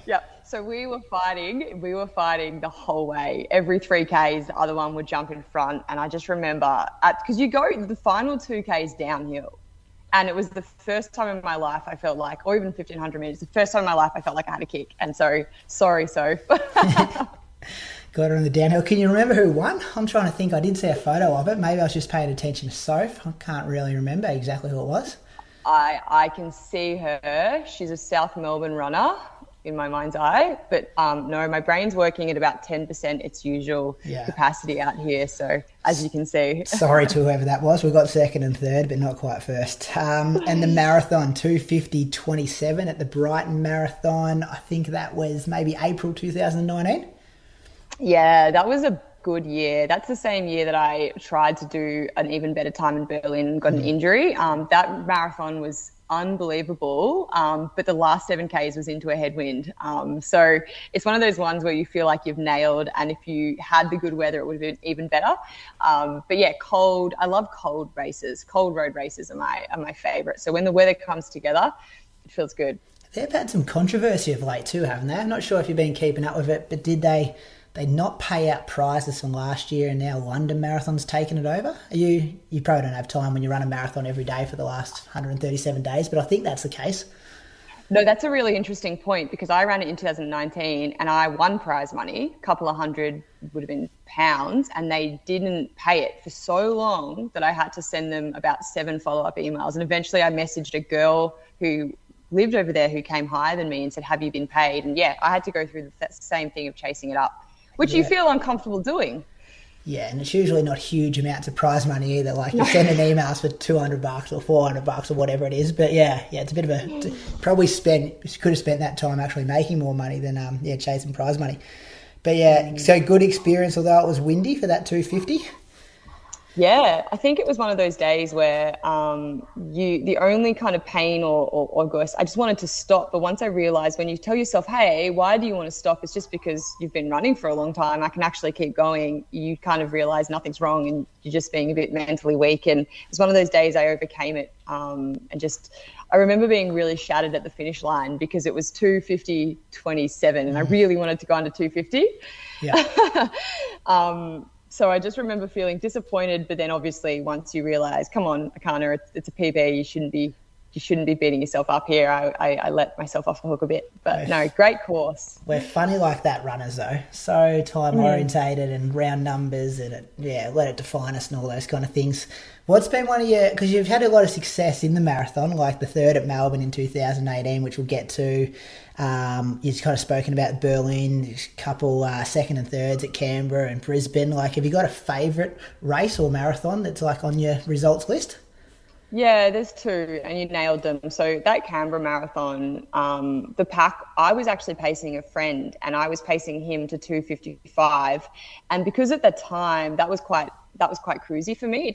So I was, chatting away to everyone, and by the time I looked around, we had a bit of a group of about 10 or 15 people, like a big solid 2:55 group, and.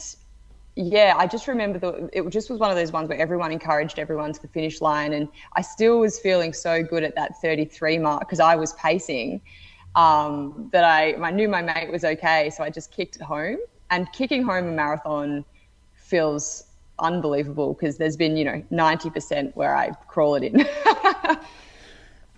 Same here. I'm nodding for the listeners. Yeah. I'm one of those people that always goes out too hard and comes home in pain. So to get the timing right and the pacing right just felt really good. And crossing the finish line with, 20 people that I'd helped get under 3 hours and just the elation on everyone's face felt bigger than me. So it felt really great. And then, Melbourne Marathon was the opposite. I had a mate pacing me. He dropped me in the end, but I was fine. I got myself home. That was one I definitely paced wrong. Found myself in that third place with maybe 15 kilometres to go, terrified because I was fading quickly and just sort of ran scared to the finish line. But coming through the MCG with the cameras on you and the flames and, the crowds, that one I won't forget either. And every time I'm feeling a bit down on my running, I sometimes think back to that moment or rewatch the video. I'm like, yeah, that's sick. That's why we run, for those days. Yeah, third of Melbourne is legit. Like there's not many people, same with the AV kind of medal we're talking about, but Melbourne's one of the biggest marathons in Australia, and I'm sure you look through the first, second and third for all the years past and seeing your name on that list. And that was the, for the listeners, 2018, that was the Sinead Diver year, wasn't it? The hot year, hot, windy. And I reckon, was it Rochelle Rogers was second and then you were third? Yeah. So Sinead blew everyone else away because we all positive split by like infinite amount, and she managed to have that absolute cracking, I think it was a record, wasn't it? She broke. Yeah. And it made everyone doesn't matter, male, female, half marathon, 10K, made everyone else's result look terrible because there was such a good excuse to say the weather was bad. And then we were like, well, Sinead ran pretty well, so it couldn't have been that bad. But yeah, it's an exceptional run, and now she's the Australian record holder. So good on her. You're on the podium with her. Yeah, I just remember that run in particular because there was the ambos and paramedics working harder than everyone else because everyone was dropping like flies. So Sinead, great work. Where did I've just got the notes down here, like it seemed like 2017 into 2018 and then to 19 things really started to click for you with the running. Like how'd you get into it? I think you're like 30 now, so we're kind of, you're kind of hitting your peak at kind of 26, 27 when the good results started coming. But what did it look like before then? Yeah, so I've always been a football player, like soccer, growing up until I was about 24. So I missed the entire junior era of running. I played in the States. I played in England. It's all I did. I was obsessed with soccer. And then when I left soccer and moved to Melbourne, I just wanted to meet people. It was very recreational. So joined Liam Delaney's Vigor Coaching, which is essentially Collingwood Athletics, and took to it immediately and loved it. Fell in love with running. As we both know, and all the listeners know, it's one of the most social things you can do is run. And then naturally I remember breaking 40 minutes for a 10K and thinking I was like the greatest runner in the world and, what a milestone to achieve, and just kind of naturally fell into it that way, but never did anything long. I was always, 1,500 meters, 3K, those kind of shorter 5K. But I was never very good. It just shows me now doing such an endurance event. I'm not a speed person. I'm all distance. But I just didn't know that back then. I just thought I was a very average, 5K runner. And it wasn't until I stepped up into the marathon, and even that took a learning curve. My very first one was Gold Coast. My coach Liam paced me to try and run 2:45. I died in the arse at 30 Ks and stepped off the track. Exactly. So it definitely is. Yeah. Sorry, that mark 30K is exactly where the finish line is too, isn't it? When you got to go past it off that hill. Yeah. That's where I stopped. Yeah, I can see why. See you next year. I'm done here. Yeah. And then, just sort of grew into it there. In that 2019 year, just a little bit of a shout out to Collingwood. The women that won the premiership that year. And it was just, we had a strong team. We had Gin Maloney or McCormick. She was running for Australia that year in the Com Games the year before. So she was in the team. I had Amy Robinson, Tammy Quinn. So we just were a strong team, and the vibes were high, and having such a strong kind of powerhouse female team around me, I guess, pushed me further than I'd been running in the past as well. Yeah, I did have to make a note of that. That was your first premiership for Collingwood, the first one they've ever won? Yeah, yep. Pretty special. It was good. Was it close as well when you got to the last race at the 10, or would you have it won before the race started?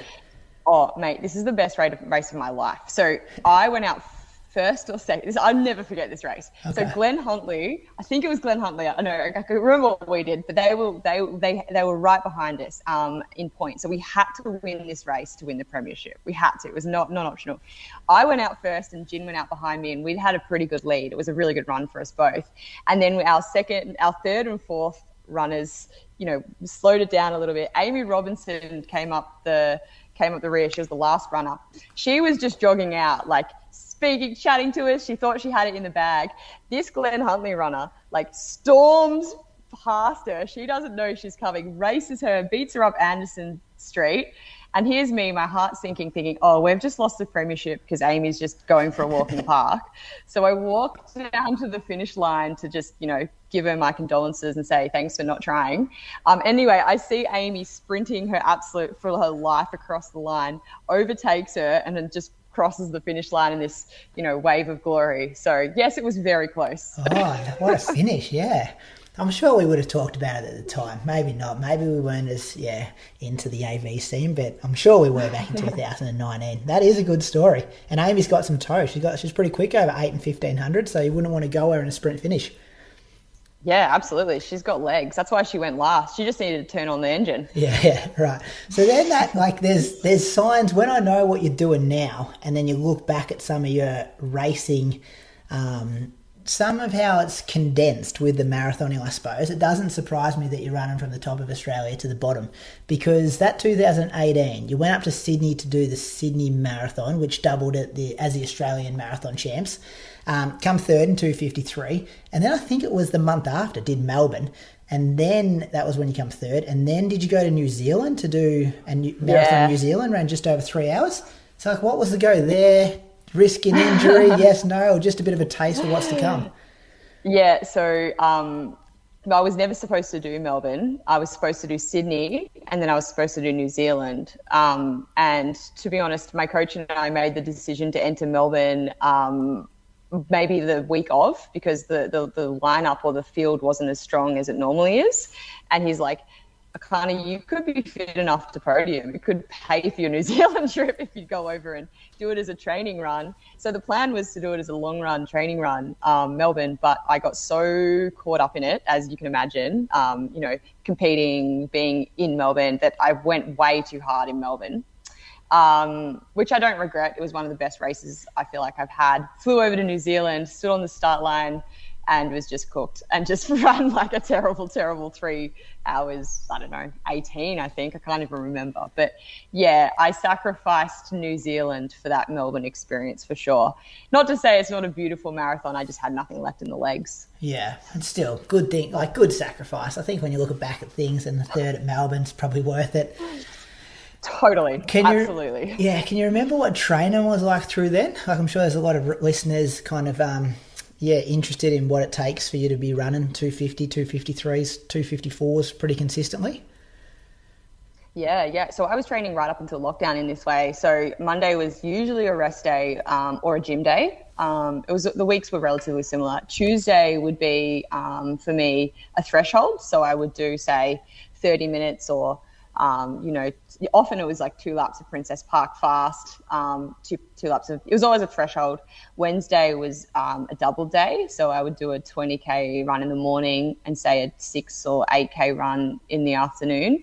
Thursday was speed, whether that's 400s or, K reps or, pyramid, anything speed related. Friday was an easy double. Saturday, depending on the Sunday long run, would be hills or just an easy hour, and then Sunday would be long run. So that was my relatively consistent routine, I would say, for 5 to 6 years. And the only thing that changed over in that 2018, 2019 is my mileage went from, say, 80 kilometers a week up to about 120, 130 a week. And I think that's where my fitness came, is just from being able to handle doing, a 15 kilometer session with speed in the middle versus just the speed and no extended warm up and cool down. So yeah, I was pretty consistent. I'm very lucky. I think my biggest strength previously and out here is I haven't actually been injured.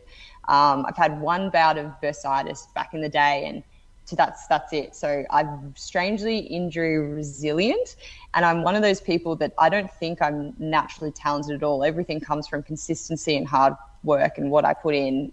So I'm very much one of those people that just slowly improves over time, and I can't take some time off. Otherwise, I do take a bit of a backward stumble.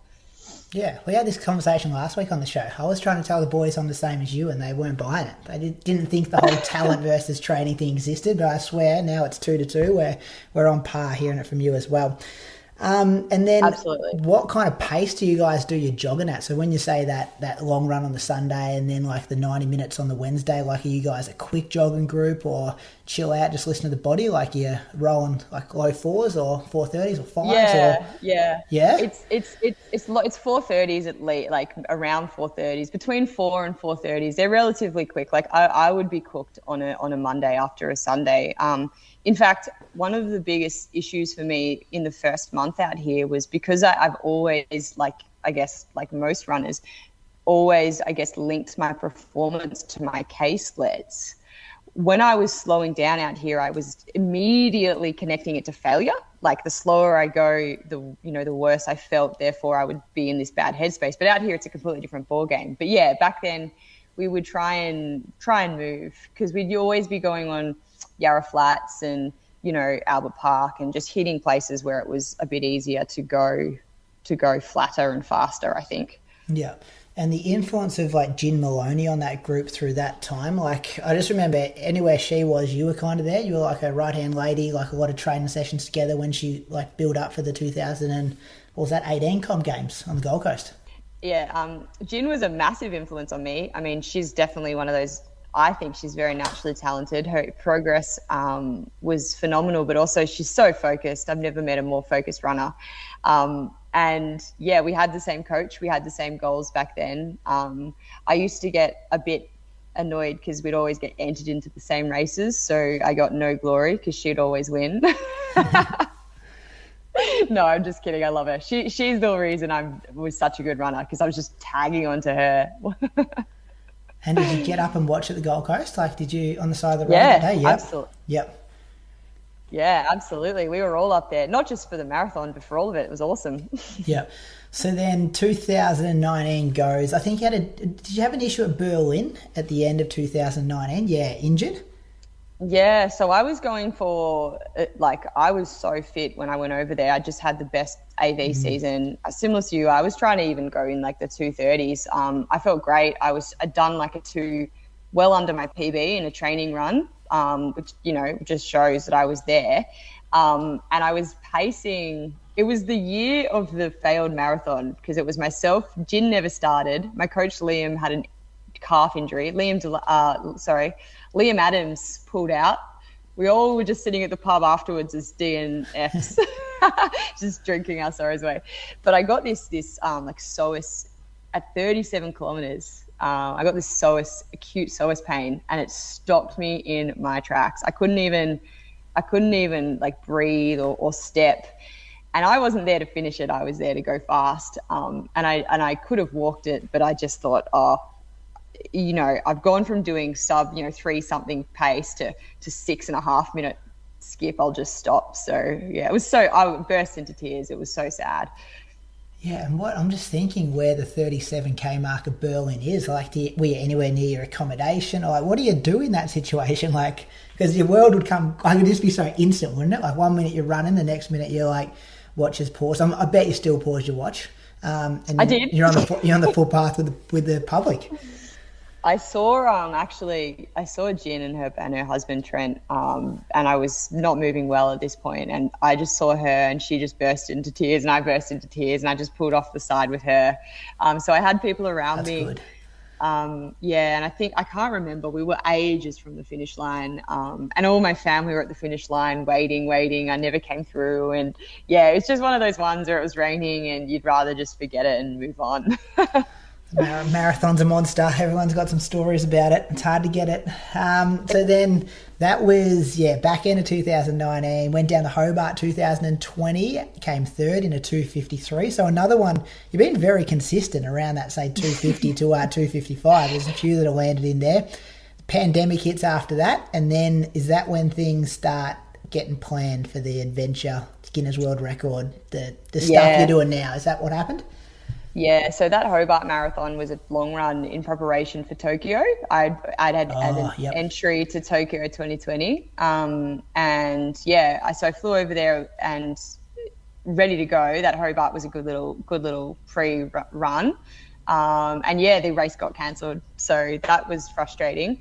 And then I came back, got plunged into a lockdown here in Melbourne, like we all did, and spent 12 months barely able to, run more than an hour. And that's, where I dreamt up tip to toe. I had all this energy and this cause that I was passionate about, and simultaneously met my now partner, who is a filmmaker. And I had this dream that I was, saying, hey, I'd love to run the length of the country. He's like, I would love to make a story, and together it kind of worked.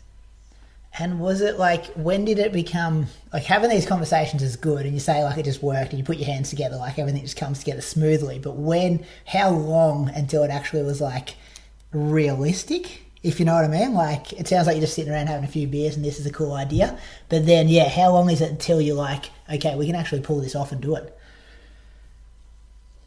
I needed 2 or 3 key things to be able to make this happen. And so the second I put it into the universe, I said, if we get yeses in, for example, an off-road trailer, if we can get that donated, that's one of the key things we need. And then the other was enough support to cover food and just, like apparel and shoes, and then we're good. And I started like a new social media account, right? So I had 0 followers. So to go up to a big cab company and be like, hi, I'm Erchana, I have 0 followers. Will you give me a trailer? I reckon I could run a long way. It was a lot of no's, but eventually, yes, we did have someone get behind us, and then the rest fell into place after that. And once we had got sponsorship and I'd quit my job, I had no option but to do it. And now we've got you 17,000 and a blue tick on Instagram. Killing it. I know. Yeah. I know. Well, that's a big thank you to my partner, who has been the one making the videos. I think when you can share it, and that's the best thing about this. I mean, I love running. I've loved running all my life. And I love Australia and I love our bushland. And I think if you can combine the two and share it in a creative way, I mean, I would follow it. It's like, it's amazing. Yeah, your partner's name's Ryan, isn't it? He's the filmmaker. Yeah. He's doing such a brilliant job, and it's actually, I think a couple of weeks ago on the show, I was trying to scroll through Instagram as we were recording and trying to find a listener question or something in our inbox, and your video just started like auto playing.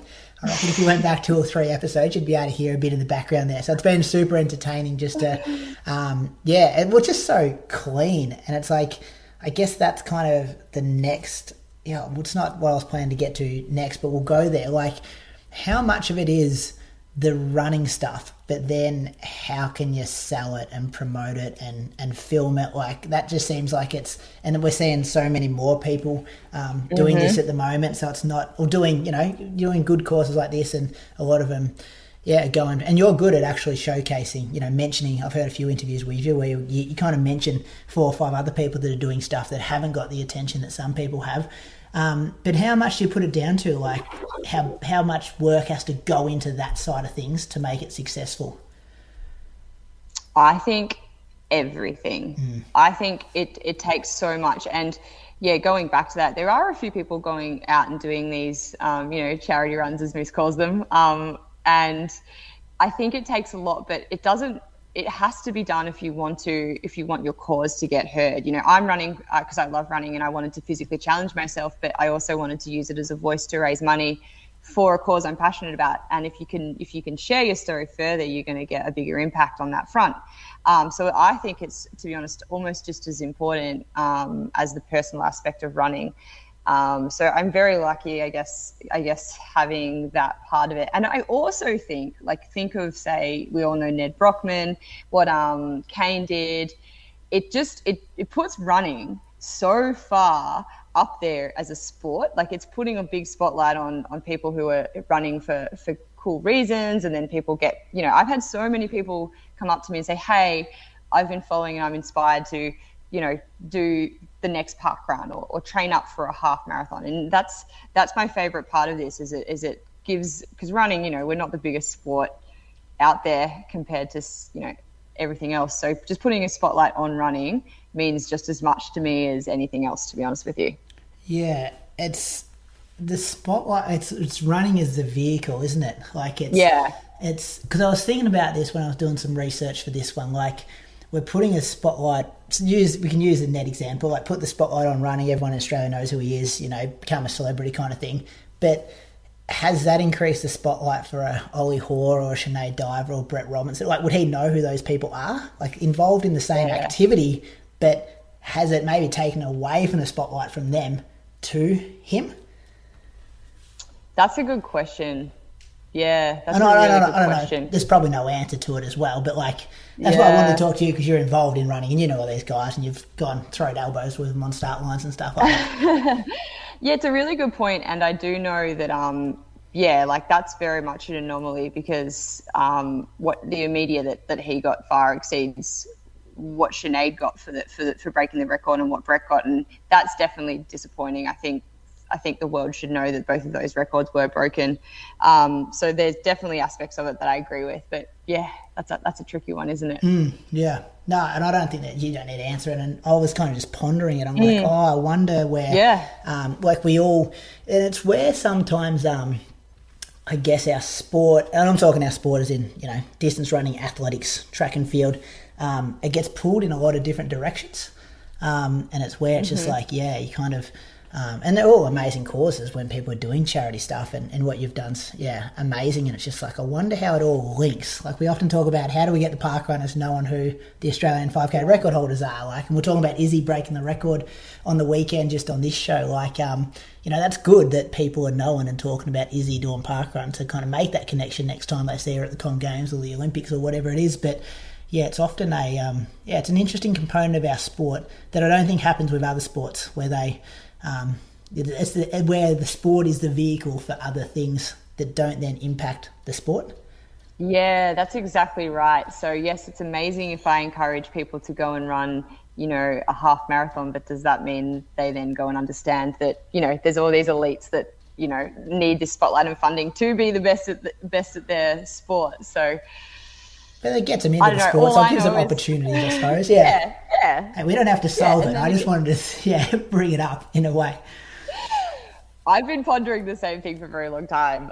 You know, for someone that's so passionate about making it so big, you know, I guess coming from a running background, all I do is talk to people about running. So I'm doing what I can, but I guess that's the best I can do. 100%. Oh, no, it's definitely not your responsibility to pull all this stuff together. That's don't take that on your shoulders these next 2 weeks. So the ideas come together, the sponsorship starts to come together. What happens? How do you prep for something like this training wise? Because I guess biomechanically, and you're just telling me that you guys smack long runs at low 4-minute K pace. You can't go doing that if you're going to do consecutive marathons. And was it weird to try and, you know, move at that pace? Yeah, absolutely. I didn't do any slow running before this. I actually didn't run as much. I backed off running because I was quite lean when I was racing and not very strong. I was very fast and very fit, but I needed to go into the gym a little bit more to try and, I guess, get some injury resilience. So I was doing a lot of single leg strength exercises, a lot of core work. I put on a couple of kilos to act as a buffer so I would be almost healthy. My goal was a kind of a holistic approach where I just wanted to get to the start line feeling fit and healthy, and the rest would go from there. I would, you know, you don't need to run yourself into the ground to train for this, right? You need to make sure you're the best version of yourself, and then you'll get fit and you'll load bear as you go. That was my approach. Whether or not it's right, there's not that many people to compare notes with in this space. But it's working so far. It's working good. And the record, we must say, like, especially overseas listeners, you haven't gone the most direct. You could have gone a whole lot less Ks going from the top to the bottom, Like well, you're in Queensland forever. Like, I remember talking to Zacca and Chris, is she ever going to get out of like Queensland? Every time I kind of check social media, you're still up there. It was raining like relentlessly down south. I had no rush. Yeah, it would have been hot though, wouldn't it? Like, that would have been hard. Yeah, it was hot, but I didn't want to just get so wet. 4.5 hours in the rain every day just would have destroyed me. And there was floods. So I just sort of slowed it down. And yeah. It was always the plan to do 150 days. So it didn't change too much. But yeah, I probably spent too long up north for sure. Because the record was it 103, 109, something like that? But you want to give yourself a bit of a buffer to hang on to the record? Big buffer. Yeah, the record's 106. So I broke it in Newcastle. I broke it the day that the Sinead and Brett broke it on the 4th of December. Oh, really? Yeah, what a day for Australian running. So, yeah, a special day to bring out for the green and gold. Yeah, it was really fun. It just feels good to share it, monumentous. But now I'm giving it a big buffer to just try and hold on, because I truly believe records aren't supposed to be held on to. I reckon there are always a goalpost for the next person, but you just want to kick it a little further. Yeah, good, well said. And then how does the documentation of it all work? Like, how do you have to submit like GPS data, or like what are rules and some of the regulations around it? It's pretty strict, which I like, because it just goes to show you can't take the piss. So I need GPS from they don't accept Strava. You have to use a Garmin.kml file, for anyone that knows what that is. I'm still learning. Map that shows everything. So elevation, time stamped, where you went, literally everything. And then you've got to do a logbook of the time, the date, where you ran, exactly the time, all that stuff. I have to film the start and the finish to make sure I've actually done it and it's me. And I need witnesses. So I've been really lucky with witnesses. I've done many runs with groups. So even today there was a few of us. So that would be really a big barrier if it was just you were trying to do it on your own. But yeah, that's the regulations. Yeah, right. And then with the, how do you have to submit it within a certain amount of time or anything like you have to keep them updated as you're tracking along, or you just give it to them all at the end? Bit of both. You can actually choose what to do. I haven't obviously been verified yet because I haven't finished, so I haven't submitted my final number. So they're not gonna waste their time verifying it until I stop. But I've been submitting as I go, because otherwise it's 150 days that I'll have to do at the end. Yeah. Save yourself a bit of work for hopefully you're on the beers or whatever celebrating. You don't want a sore head trying to do those numbers.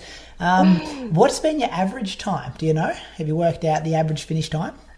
Good question. My fastest was only the other day. It was 3:44, I think we ran. And then my second one was my other fastest, which was a bit silly because I cooked myself really early. And my slowest was 5 hours, which was also the other day up in the mountains.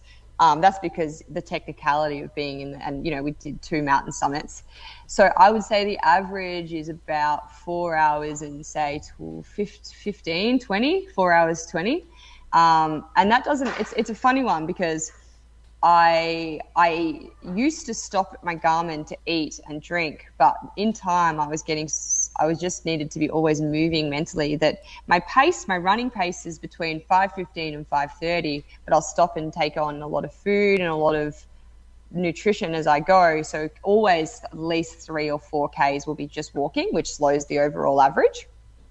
And I've got this constant battle between wanting to run easy, so I'm always thinking of the next day and the next day, so I always want to run within myself, but then I also don't want to be on my feet for too long, so it's this constant mental battle of going fast and being able to recover for longer, or going slow and not hurting too much. And I haven't quite worked out what works best yet. Even now. That was my next question. Have you got a system? Is it 4x2, 10K, and you have a break every 10 or anything like that? But yeah, it sounds like a bit of trial and error times 137, and maybe you nail it in the next couple of weeks.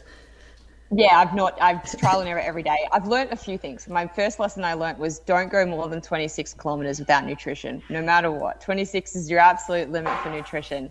I learned if it's under 4 hours, you'll be really kind of fatigued in the afternoon. So I always try and go 4 hours 12, because that's just under 6 minute average when you're walking as well. So run, walk. So they're my 2 key things that I think are and then just sleep and eat an F ton of food. They're my other 2 tips. Yeah. And earlier start time and later start time? Earliest start time was Rockhampton, because it was 38 degrees. So I I think I woke up at 4:15 and got out well before 5. Latest start time was the very first day, which would have been over 10 o'clock, which was so silly because it was at the Cape and it was so hot. But we had we had to drive to the Cape because you can't camp there. It's just a sign. And then we had all the kind of footage and the filming and the photos and everything there. So we didn't start until 10, and I don't remember getting back to base until about 1:30, and that was horrible. I didn't want to go again the next day after that. I was so cooked. So for the rules, could you potentially do like, say, 20K, like 6 to 8 a.m. and then like roll back out at like 7 p.m. and do like another 22K? Like, would that be... Great question, because that's what I always thought that I could do. And the funny thing is, Guinness didn't because they take so long to get back to you. They didn't get back to me until after I'd started, and I was too nervous that I didn't know the rules. So I reached out to the previous world record holder in Scotland, and she told me, thankfully, the day before that I had to do it as a continuous run. That's the other rule. Okay. It has to be continuous. And so the night before I was supposed to start, I was going to do 10 kilometers, have breakfast and a coffee, do 20 kilometers, and then have the afternoon off, and then do 10 after dinner. And the whole way I had to approach it changed. So now everyone is a full marathon in one go. So can you even stop? Like, can you stop and just like, sit down and have a drink of water for 10 minutes? Or you have to be like walking, moving, continuous? Yeah, you should be continuous. They allow like drink breaks and toilet breaks and all that stuff. Yeah. But I wouldn't pause my Garmin for longer than 20 minutes or something, 15 minutes. There was one time I was on the radio I had a radio interview in, where was it? Gladstone, up north. And it was halfway through my run and they delayed so I had to leave and go and do a lap around the radio station and then quickly nick back in because I was so scared to pause my Garmin for too long. Yeah, right. All the logistics. And then, like, have you had, like, some, like, just terrible standout days? Like, has something just come to your mind and you go, that was the shittest day, like that day? Or has it all been pretty smooth sailing? No, I've had literally 50 days that was shit. Like, you know, the thing is, I love running to explore, but, man, if you're hurting, you don't love it, you know? You just you don't love it. And that was been the biggest thing is, like, it's been a battle between wanting to love it, but not loving it, but really wanting to love it. I was injured 3 times. So I had a calf strain at the top, a tib-ant overuse injury, and a quad strain. And every one of those running, because you can't take a day off if you want to get the record. Every one of those just running to the physio was grim. Like, I was in pain, I was wincing, it sucked. The days that I run out of water or under fuel, they're always a really hard slog home. And the really hot ones. But everything else has been pretty good, I would say. And, like, it's I was talking to my wife about it before, like, such a unique situation that you get to see so much of our country. And places that a lot of people, you know, they're not going for holidays. Like, you're off the beaten track kind of thing. And, like, do you have this, like, extra sense of, like, connectiveness to, like, Australia and the animal? We'll get to the animals and stuff in a second. But, like, you know, to, like, where we live. Absolutely. 100%. I've deliberately not. So you were right. I'm not doing a point to point because if I was, because I believe a point to point is 3,800 Ks, right? Which I've well and truly, I'm 2,000 Ks over that. And that's because you would just go down the Bruce and then the Hume and then, you know, all these disgusting highways that are necessary to drive, but you're not seeing Australia. It's loud and it's dangerous. So I deliberately avoided that. And I went into the national parks. I went along the coast. So seeing the trails in Australia has hands down been the standout out here. It's just such a cool way to see Australia. And the other part to that is I don't really know what I'm doing in terms of where to go. So the people that I've met that have shown me their local trails, or, you know, I went out with the Newcastle Flyers in Newcastle and the Toowoomba, well, I can't remember what their mascot is, but, you know, the Toowoomba running group out there. And I've met all these running communities that have essentially taken me under their wing and showed me their local haunt and, you know, just showed me a little bit of their scene and who they're following. And, you know, so it's been a really good way of meeting incredible people like ourselves who just froth running and then seeing incredible places. Yeah, it's pretty special. And then any close calls with, like, cars, snakes, crocodiles? Like, I'm trying to think, spiders, like any close death calls? Close death cause. Yeah. I got chased by a bull up north. That was scary. And then I've seen lots of crocs, but I'd never crossed any rivers. In fact, I'd had a massive detour one day and had to hitchhike because I wouldn't cross a river. I mean, I would have, but everyone told me not to cross this river that was croc infested, and I had to end up doing a big detour. Seen so many snakes, death adders in the north, taipans. I've seen, like, even just the other day, big black snakes.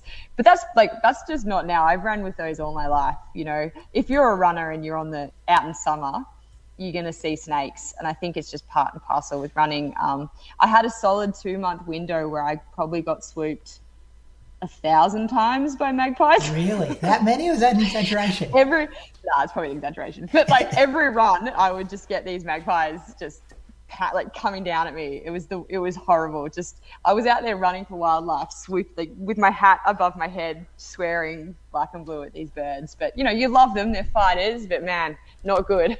Yeah, not trying to steal your babies. That's what they're always about, isn't it? And with the snakes, like, have any of them tried to go you? Because everyone's scared of snakes when they're out running solo, but like they all go the opposite way, don't they? Have you had any experience where they come at you? Never in my whole life. I have seen so many snakes, and they've never done anything but run away. So I've even stood on the tail of a snake by accident, and I think it was more scared than I was. So yeah.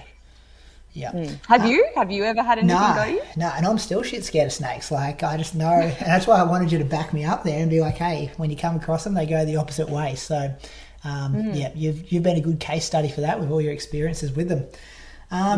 What was what is, you're still going, I've got to remember that. What is the biggest challenge, has been the biggest challenge? Something that, like, you didn't know when you planned all this out that it was going to cause potential issues? The car has broken down a few times. That's probably just my choice of the age of the car that I purchased. That's been a challenge, just because you don't have the energy to deal with things in the afternoon. And doing a point-to-point logistics has been hard. You know, where to camp every day, finding water, finding food, finding somewhere to shower, somewhere to sleep that's quiet. The logistics is a couple of hours every single day that saps the energy that you should be recovering. And in my head, you didn't realise how much you actually had to do. So that was definitely an additional kind of component of this. You know, not having access to the things that you would normally have when you're doing an event, like therapy and recovery and massage and all of that. That's been a challenge. I also didn't know if I could even run, 137 marathons in a row. So I guess the mental strength to get up and start every day was very tough at the start. I'm definitely getting better now that I can see the finish line. Those first 6 kilometers, knowing you had a whole another day ahead of you and you're sore and everything hurts and you keep tripping over the rocks in front of you because you can't lift your feet. That was all really hard. And that was understanding what I could go through was a big learning curve as well. But with 13 to go, I feel pretty confident now. I reckon I'll get there. Yeah, especially rolling into your hometown. Like, that's got to have good vibes around it. Good finish line in sight. Yeah, I'm going to finish at the Tan at the Botanical Garden. So I'm going to do a lap of the Tan to finish at 6 p.m. So it's a Monday, which is a bit annoying. So I'm going to do it at a time where everyone can roll in after work. You're going to start at 6 p.m.? No, I'm going to finish. So I'll probably start at around 2. Yep. Yeah. Yeah. Which way will you run around the Tan? Up Anderson Street or down it? You'd have to go up it, wouldn't you? I haven't thought it through, but that's the way. That's what I thought. But I swear someone had an argument. Maybe it was on our show. I don't know. I thought when you jog it, you go the opposite way than what we race it. Well, I always thought the official way was up Anderson Street, but I don't know. I don't know. I mean, I probably would do that because then you get a 3K down. Yeah, it's easy on the body. Not as steep going down either. Save the quads. Haven't thought of that. Have you been monitoring? I tried to have a look on your Strava, but I don't think you got Strava going at the moment. We can chat about that in a second. But have you been monitoring like the little nerdy things like heart rate and cadence and all those kind of things? Like, you must be extremely fit. Like, you're just rolling at like 90 beats per minute when you're doing these like marathons every day. Yeah.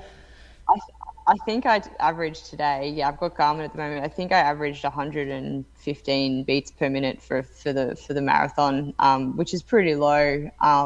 Yeah, I am. It's definitely coming down as I'm going.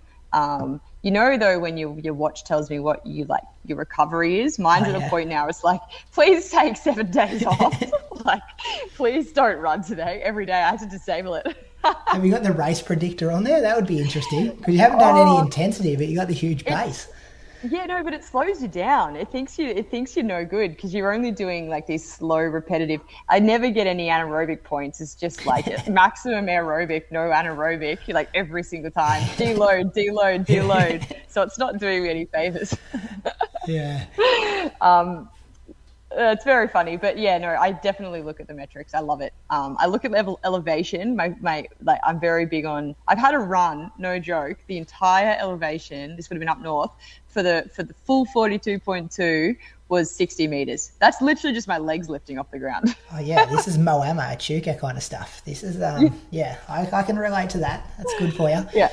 And then the whole Strava situation, I think you kind of hinted at it. We will put the links to, you've spoken to Zacca, who works for the show, and Chris Armstrong, the Run to PB podcast. I've tried not to repeat too much stuff if people want to go and listen to that one. But off Strava for privacy? So I was on there until Christmas Day, and then I was, so I'm camping. And so I don't have a lot of security around me. I'm just in a tent. And I was having these issues with, I guess, boundaries being pushed as to where my start finish was. And so in the same day, and it was over a period of a little while where I didn't want to go put the map on Strava because I was worried that, people could see exactly where I was camping, particularly when it's just one road and there's only one campsite. And so I had to take my number off my website, and I had to, go off temporarily just for security issues. I'm thinking now that I'm back in Melbourne where I live, and, there's a bit more going on. I'm in very big, public places. I'm going to come back. I'm thinking about doing that, ASAP, but just for that little period. And the funny thing was, the amount of people that said, she isn't doing this. This is not real. This is it. I was like, wow, I've gone off Strava for a week and the whole thing's unraveled. People are just melting down. They're interesting, the human race, aren't they? It's interesting. And I was like, team, I've had someone run every single marathon with me. Yeah. And I know you put, the boys spoke about that. Sorry, you keep going. No, I was just going to say, I know that I know that it shouldn't have to be an issue, security, and it's the first time I've ever had something like this happen. So I guess I'm just trying to be as just safety first, essentially. Yeah, good on you. And it's like that flip side, isn't it? Like, you want to be embracing the running groups in town and come along. We've never met you before, but here we are. We're going for a run together. But if you're a creep, stay away, please. Something. Yeah. And so what I'm doing instead is I'm just putting my Garmin snapshot up on Insta every day, so you can still see all the metrics. And I actually got shown today by Simone Breck, who's out here running with me, that you can actually just put on your metrics on Strava but not have the map. So now that I know all this, I'm on the way back. Okay, cool. Because there would be some dickheads out there, and it probably doesn't help that people in the past. Was it the guy that went across America? He was in a car or on a bike, or he was trying to cheat it kind of thing.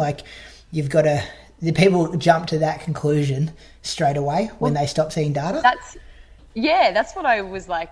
And to do this Guinness thing, you need so much more data than Strava's ever going to give you anyway. But it was so cool. So I was in Albury, Wodonga, and they all came out and ran with me, the Ales and Trails crew. Great crew. Yep. And they met this guy. They went for a run with him, and it would have been a couple of years ago. And then apparently he just jumped in a car and linked to the next town. But I don't know how you get away with that, because doesn't Strava show cadence and heart rate and so does Garmin, you know what I mean? I don't know how you'd get away with it. Yeah, maybe back then it was different though, what it was spitting out. Yeah, I'm not sure. Oh yeah. But okay. That's the only thing I can think of. But I know these, whoever it was in that one across America, they was looking up CCTV stuff from servos and stuff where he was meant to have ran, and then just seeing a car drive past at that exact time. Yeah, it got pretty deep. I remember back on the old the Marathon Talk podcast, they were reporting on how amazing it was, and then had to kind of backtrack and be like, oh yeah, by the way, that person cheated, and there was big because I feel like that world is very they're gonna dig around. You know what I mean? That ultra challenge I feel like if you're going into that space to kind of claim stuff, they're going to dig deep and try to find. Wow. Yeah. That's good though, right? I like that. Yeah. I mean, I'm not trying to do an FKT. Yeah, I would have been that's the word I was thinking about. Yeah, the slowest FKT in history if I was entering that. But no, I mean, I think it's good. This is the way to keep it legit, I guess. I mean, it's a shame that there's dickheads, but I guess it keeps it verified. And back to the tan, the last day, Melbourne. Are there big celebrations planned for big Monday night planned? Yeah, I mean, as big as this lightweight can take, really. I mean, I have a beer sponsor, Young Henry's, and I've been literally on a mid-strength a day, and it's making me a little woozy. But yeah, definitely, I'm going to crack a tin, and I'm going to cross the finish line, and hopefully there'll be some people there to celebrate with me. We've already hit our target for fundraising, so if we can go well and above that, that'd be cool. I mean, goals are meant to be blown out of the park, but yeah, it'll be a bit of a party. It's all going to be in the botanical gardens, so can't wait. Because the goal was $1 for every kilometre, I think, $62,000. Yep. And I think it was 64 yesterday, but has it jumped up since then? Yeah, it's at 65 now, I think. And to be honest, just between us, Young Henry's have been doing some dual fundraising as well. And so there's a little bit more in the kitty from them. They've been donating kegs through events down the East Coast, and 100% of the profits are also going to the cause. Nothing like a good fundraiser than beer. So, I think it'll well and truly, we're at 65,409 right now. Do you reckon you'll get to 100? I hope so. Yeah, I'm just thinking I was on your GoFundMe page yesterday as well. Minimum's $5, Inside Running podcast listeners. I know how many people listen to this. Yeah, and even the GoFundMe, I didn't realise that you can do a donation without paying the fee as well. You probably should be paying the fee, but literally you can get on there, Inside Running podcast listeners, $5. That's all they're going to take from your bank account. It's a pretty amazing thing you're doing. And do you want to give us a bit more information about exactly where the money's going to the Wilderness Society? Yeah. So, I mean, anyone that loves running in the trails or in the bush or just in parklands, that's what I'm running for. National parks and at-risk wildlife. So Australia is a bit of a world leader in biodiversity loss. We've got 500 animals almost on the endangered list, including the koala. I guess for someone who grew up in the Yarra Valley amidst all these animals, it's just, it's such a shame because these animals, they might not be around when our kids are. And so, I'm out here raising money for the Wilderness Society, who are working to protect on a government level, but also at a grassroots level, the wild places that house these animals and do what they can to help them. So it's a really good cause. I think you got to look after all Australians, including the critters. Yeah, and it would be cool, being in their environment, I guess, and seeing stuff that maybe us, I don't live in a city, but people in towns and big cities don't maybe get to experience, and now you're kind of out there with them and then, raising money to help them still be there. Absolutely, and it's the places that we run through as well. I mean, for anyone that's ran through the Blue Mountains or the Great Sandy National Park or, what's the closest national park to you, Brady? We've got the Barmer National Park, just about 15 k's, 20 minutes up the road, which I think is the biggest red gum national park in the world. There's some wildlife in there, yeah. We got big eagles, of course, kangaroos. There'll be plenty of snakes in there. You feel different when you're in there, Erchana. It's almost spiritual when you're in these places. You don't feel like you're on. I don't know. I just feel it's different. Whenever I go to that national park and do my long run, it feels like I'm on a different planet almost. And it's the connection you have with the land is very special, and the animals are a big part of that. Yeah, 100% agree. I love being out there. It's just so good for your mental health. And it just makes you feel like you're running just free and wild. It's the best feeling in the world. As much as I love feeling free and wild on a road, I love being out training through the forests as well. Yeah. With your talking about mental health, when all this ends in 2 weeks' time, we kind of talk about the post-marathon blues, when it's maybe been one race, when we train for it for 12 weeks and then you knock it over, and good or bad, you kind of have that mental health kind of impact. Have you thought about what it looks like after this is all done, especially when you've had to put so long into planning it and then be on the, you're doing 150 of these, not just one marathon. Have you thought about what that's going to look like when it's all done and dusted? Yeah, I guess I've had to start being under 2 weeks from the finish line, and it's been my entire life for almost 6 months. I've been living in a trailer. I've been cooking on a stovetop in the middle of the bush, surrounded by mosquitoes, almost for since August. So it's all I know at the moment. It's going to be a strange world, stepping back into having an apartment and a shower and the simplicity around me and, stability in my running. I mean, there's stability in doing the same thing every day, but, just a regular routine. I'm torn if I use my engine to, I've never done I've done one ultra. I'm like, okay, do I go off and do something long, or do I use this as a base, layer some speed on top, and then go out and smash a Gold Coast? And I was telling you offline earlier, I've entered Valencia, inspired by yourself and Sinead and all, fast and flat. So I'm like, all right, do I reload and go fast, or do I try and absolutely, do my best in the long and slow? And I'm sitting on the fence, and I might let my body decide after this and see what happens. You could do both though, couldn't you? Find something in like April, May that's long, and then kind of top up with some speed for July, Gold Coast. Yeah, maybe. And smack a quick one at Valencia. Yeah, but like I said, it takes me a long time to build into something. So if I have a goal in, you're probably right, but if I would feel more confident going into something with like the training I know that will work for it. And I do miss going fast.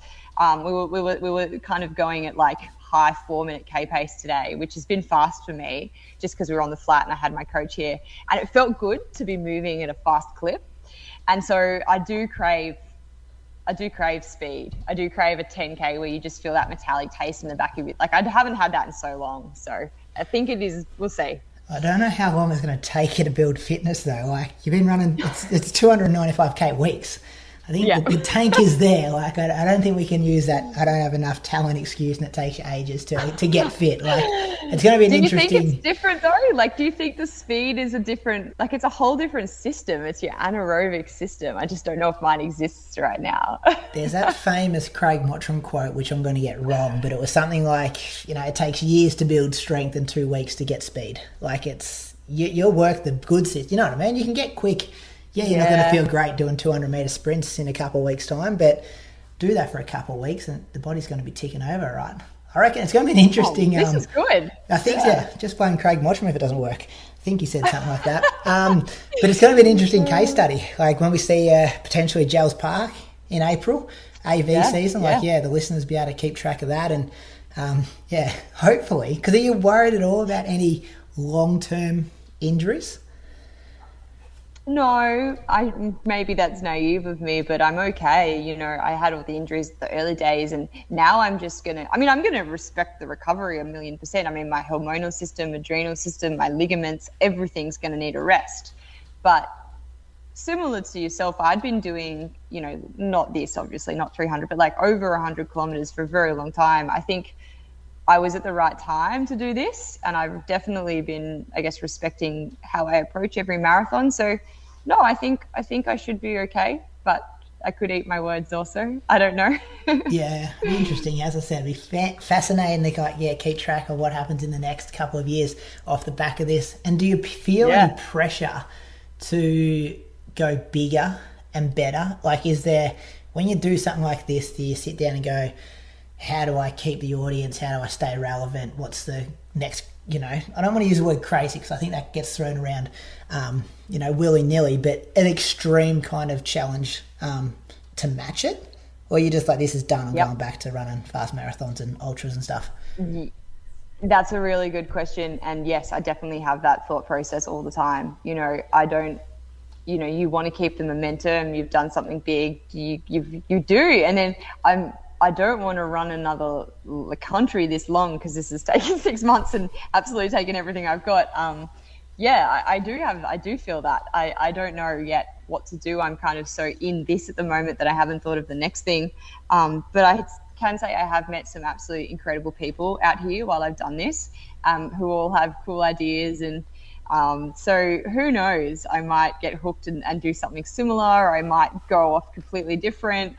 At the moment, I don't know, but yes, I do feel that pressure. Yeah, because your identity could very easily get wrapped up in, she's the lady that ran from the top of Australia to the bottom and the Guinness World Record holder. Like it's an interesting one. And I think if I can go and get a really fast marathon, maybe I'll get like a second layer of kudos. So I might use this to go fast, but who knows? We'll speak to Craig and we'll see what we can do. Yeah, just tell young Henrys you're going over to do some challenge in Valencia, and can you hook me up? Yeah. Or something? Yeah, that's your next challenge. Don't tell them it's just 42k. What else? I've got a whole lot of things here. I think I've got through most of them. The Wilderness Society, I want to say it again, listeners, $5. You know, that's the minimum they take. You can give her more, of course. Erchana's one of us. She's been around the AV scene for years. She does all the marathons. What did I say? Canberra, Brisbane, Hobart, Melbourne. You've pretty much done them all, haven't you, in Australia?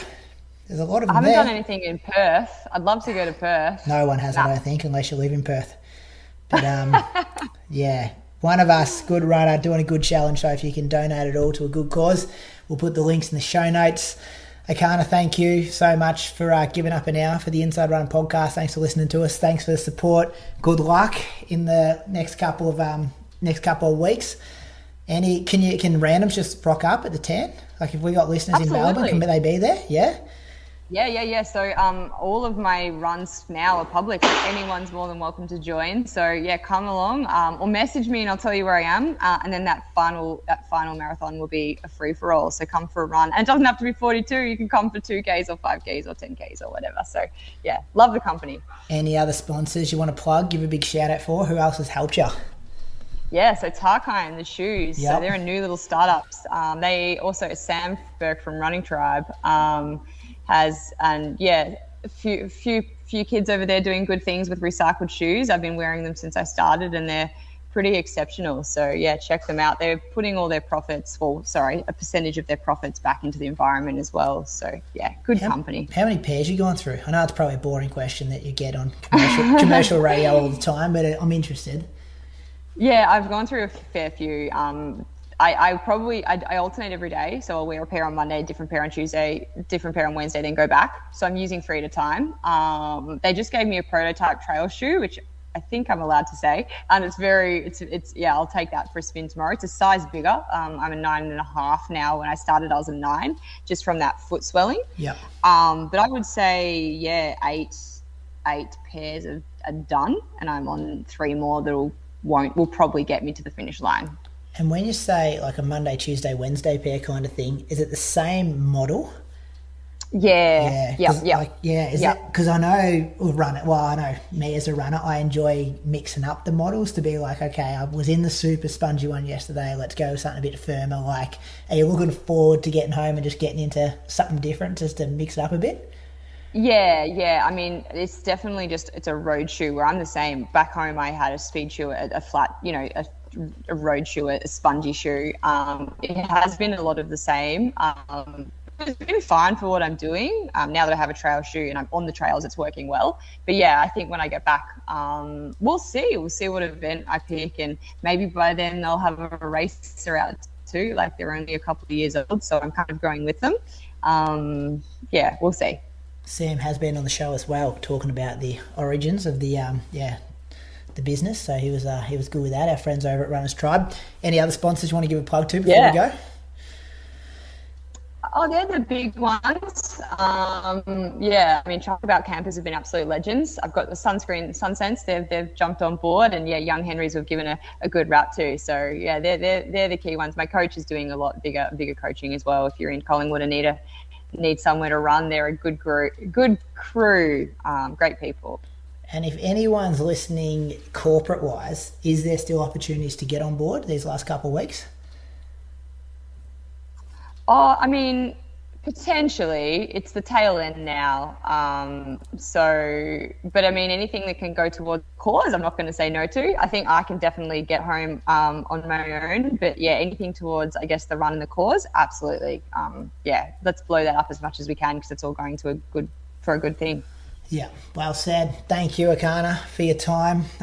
Good luck the next couple of weeks. You're pretty much home, I'm feeling, but hopefully nothing goes wrong in the last 2 weeks, and enjoy. Hopefully. What way are you coming through? Like, you're up in Bright now. What kind of towns you ticking off? Yeah, I'm going to go to, so we're doing Mount Buffalo tomorrow, and I've surprisingly got a crowd who are going to come and run with me. So mountains into Wangaratta through to King Valley, Mansfield, Yarra Valley, Melbourne. Cool. Over the mountains. Going to say a few hills in there, but you'll be right for that. Awesome, Erchana. Thanks for your time and giving up an hour. I'm feeling pretty tired for the Inside Running podcast. Thanks so much. It's a pleasure to be here.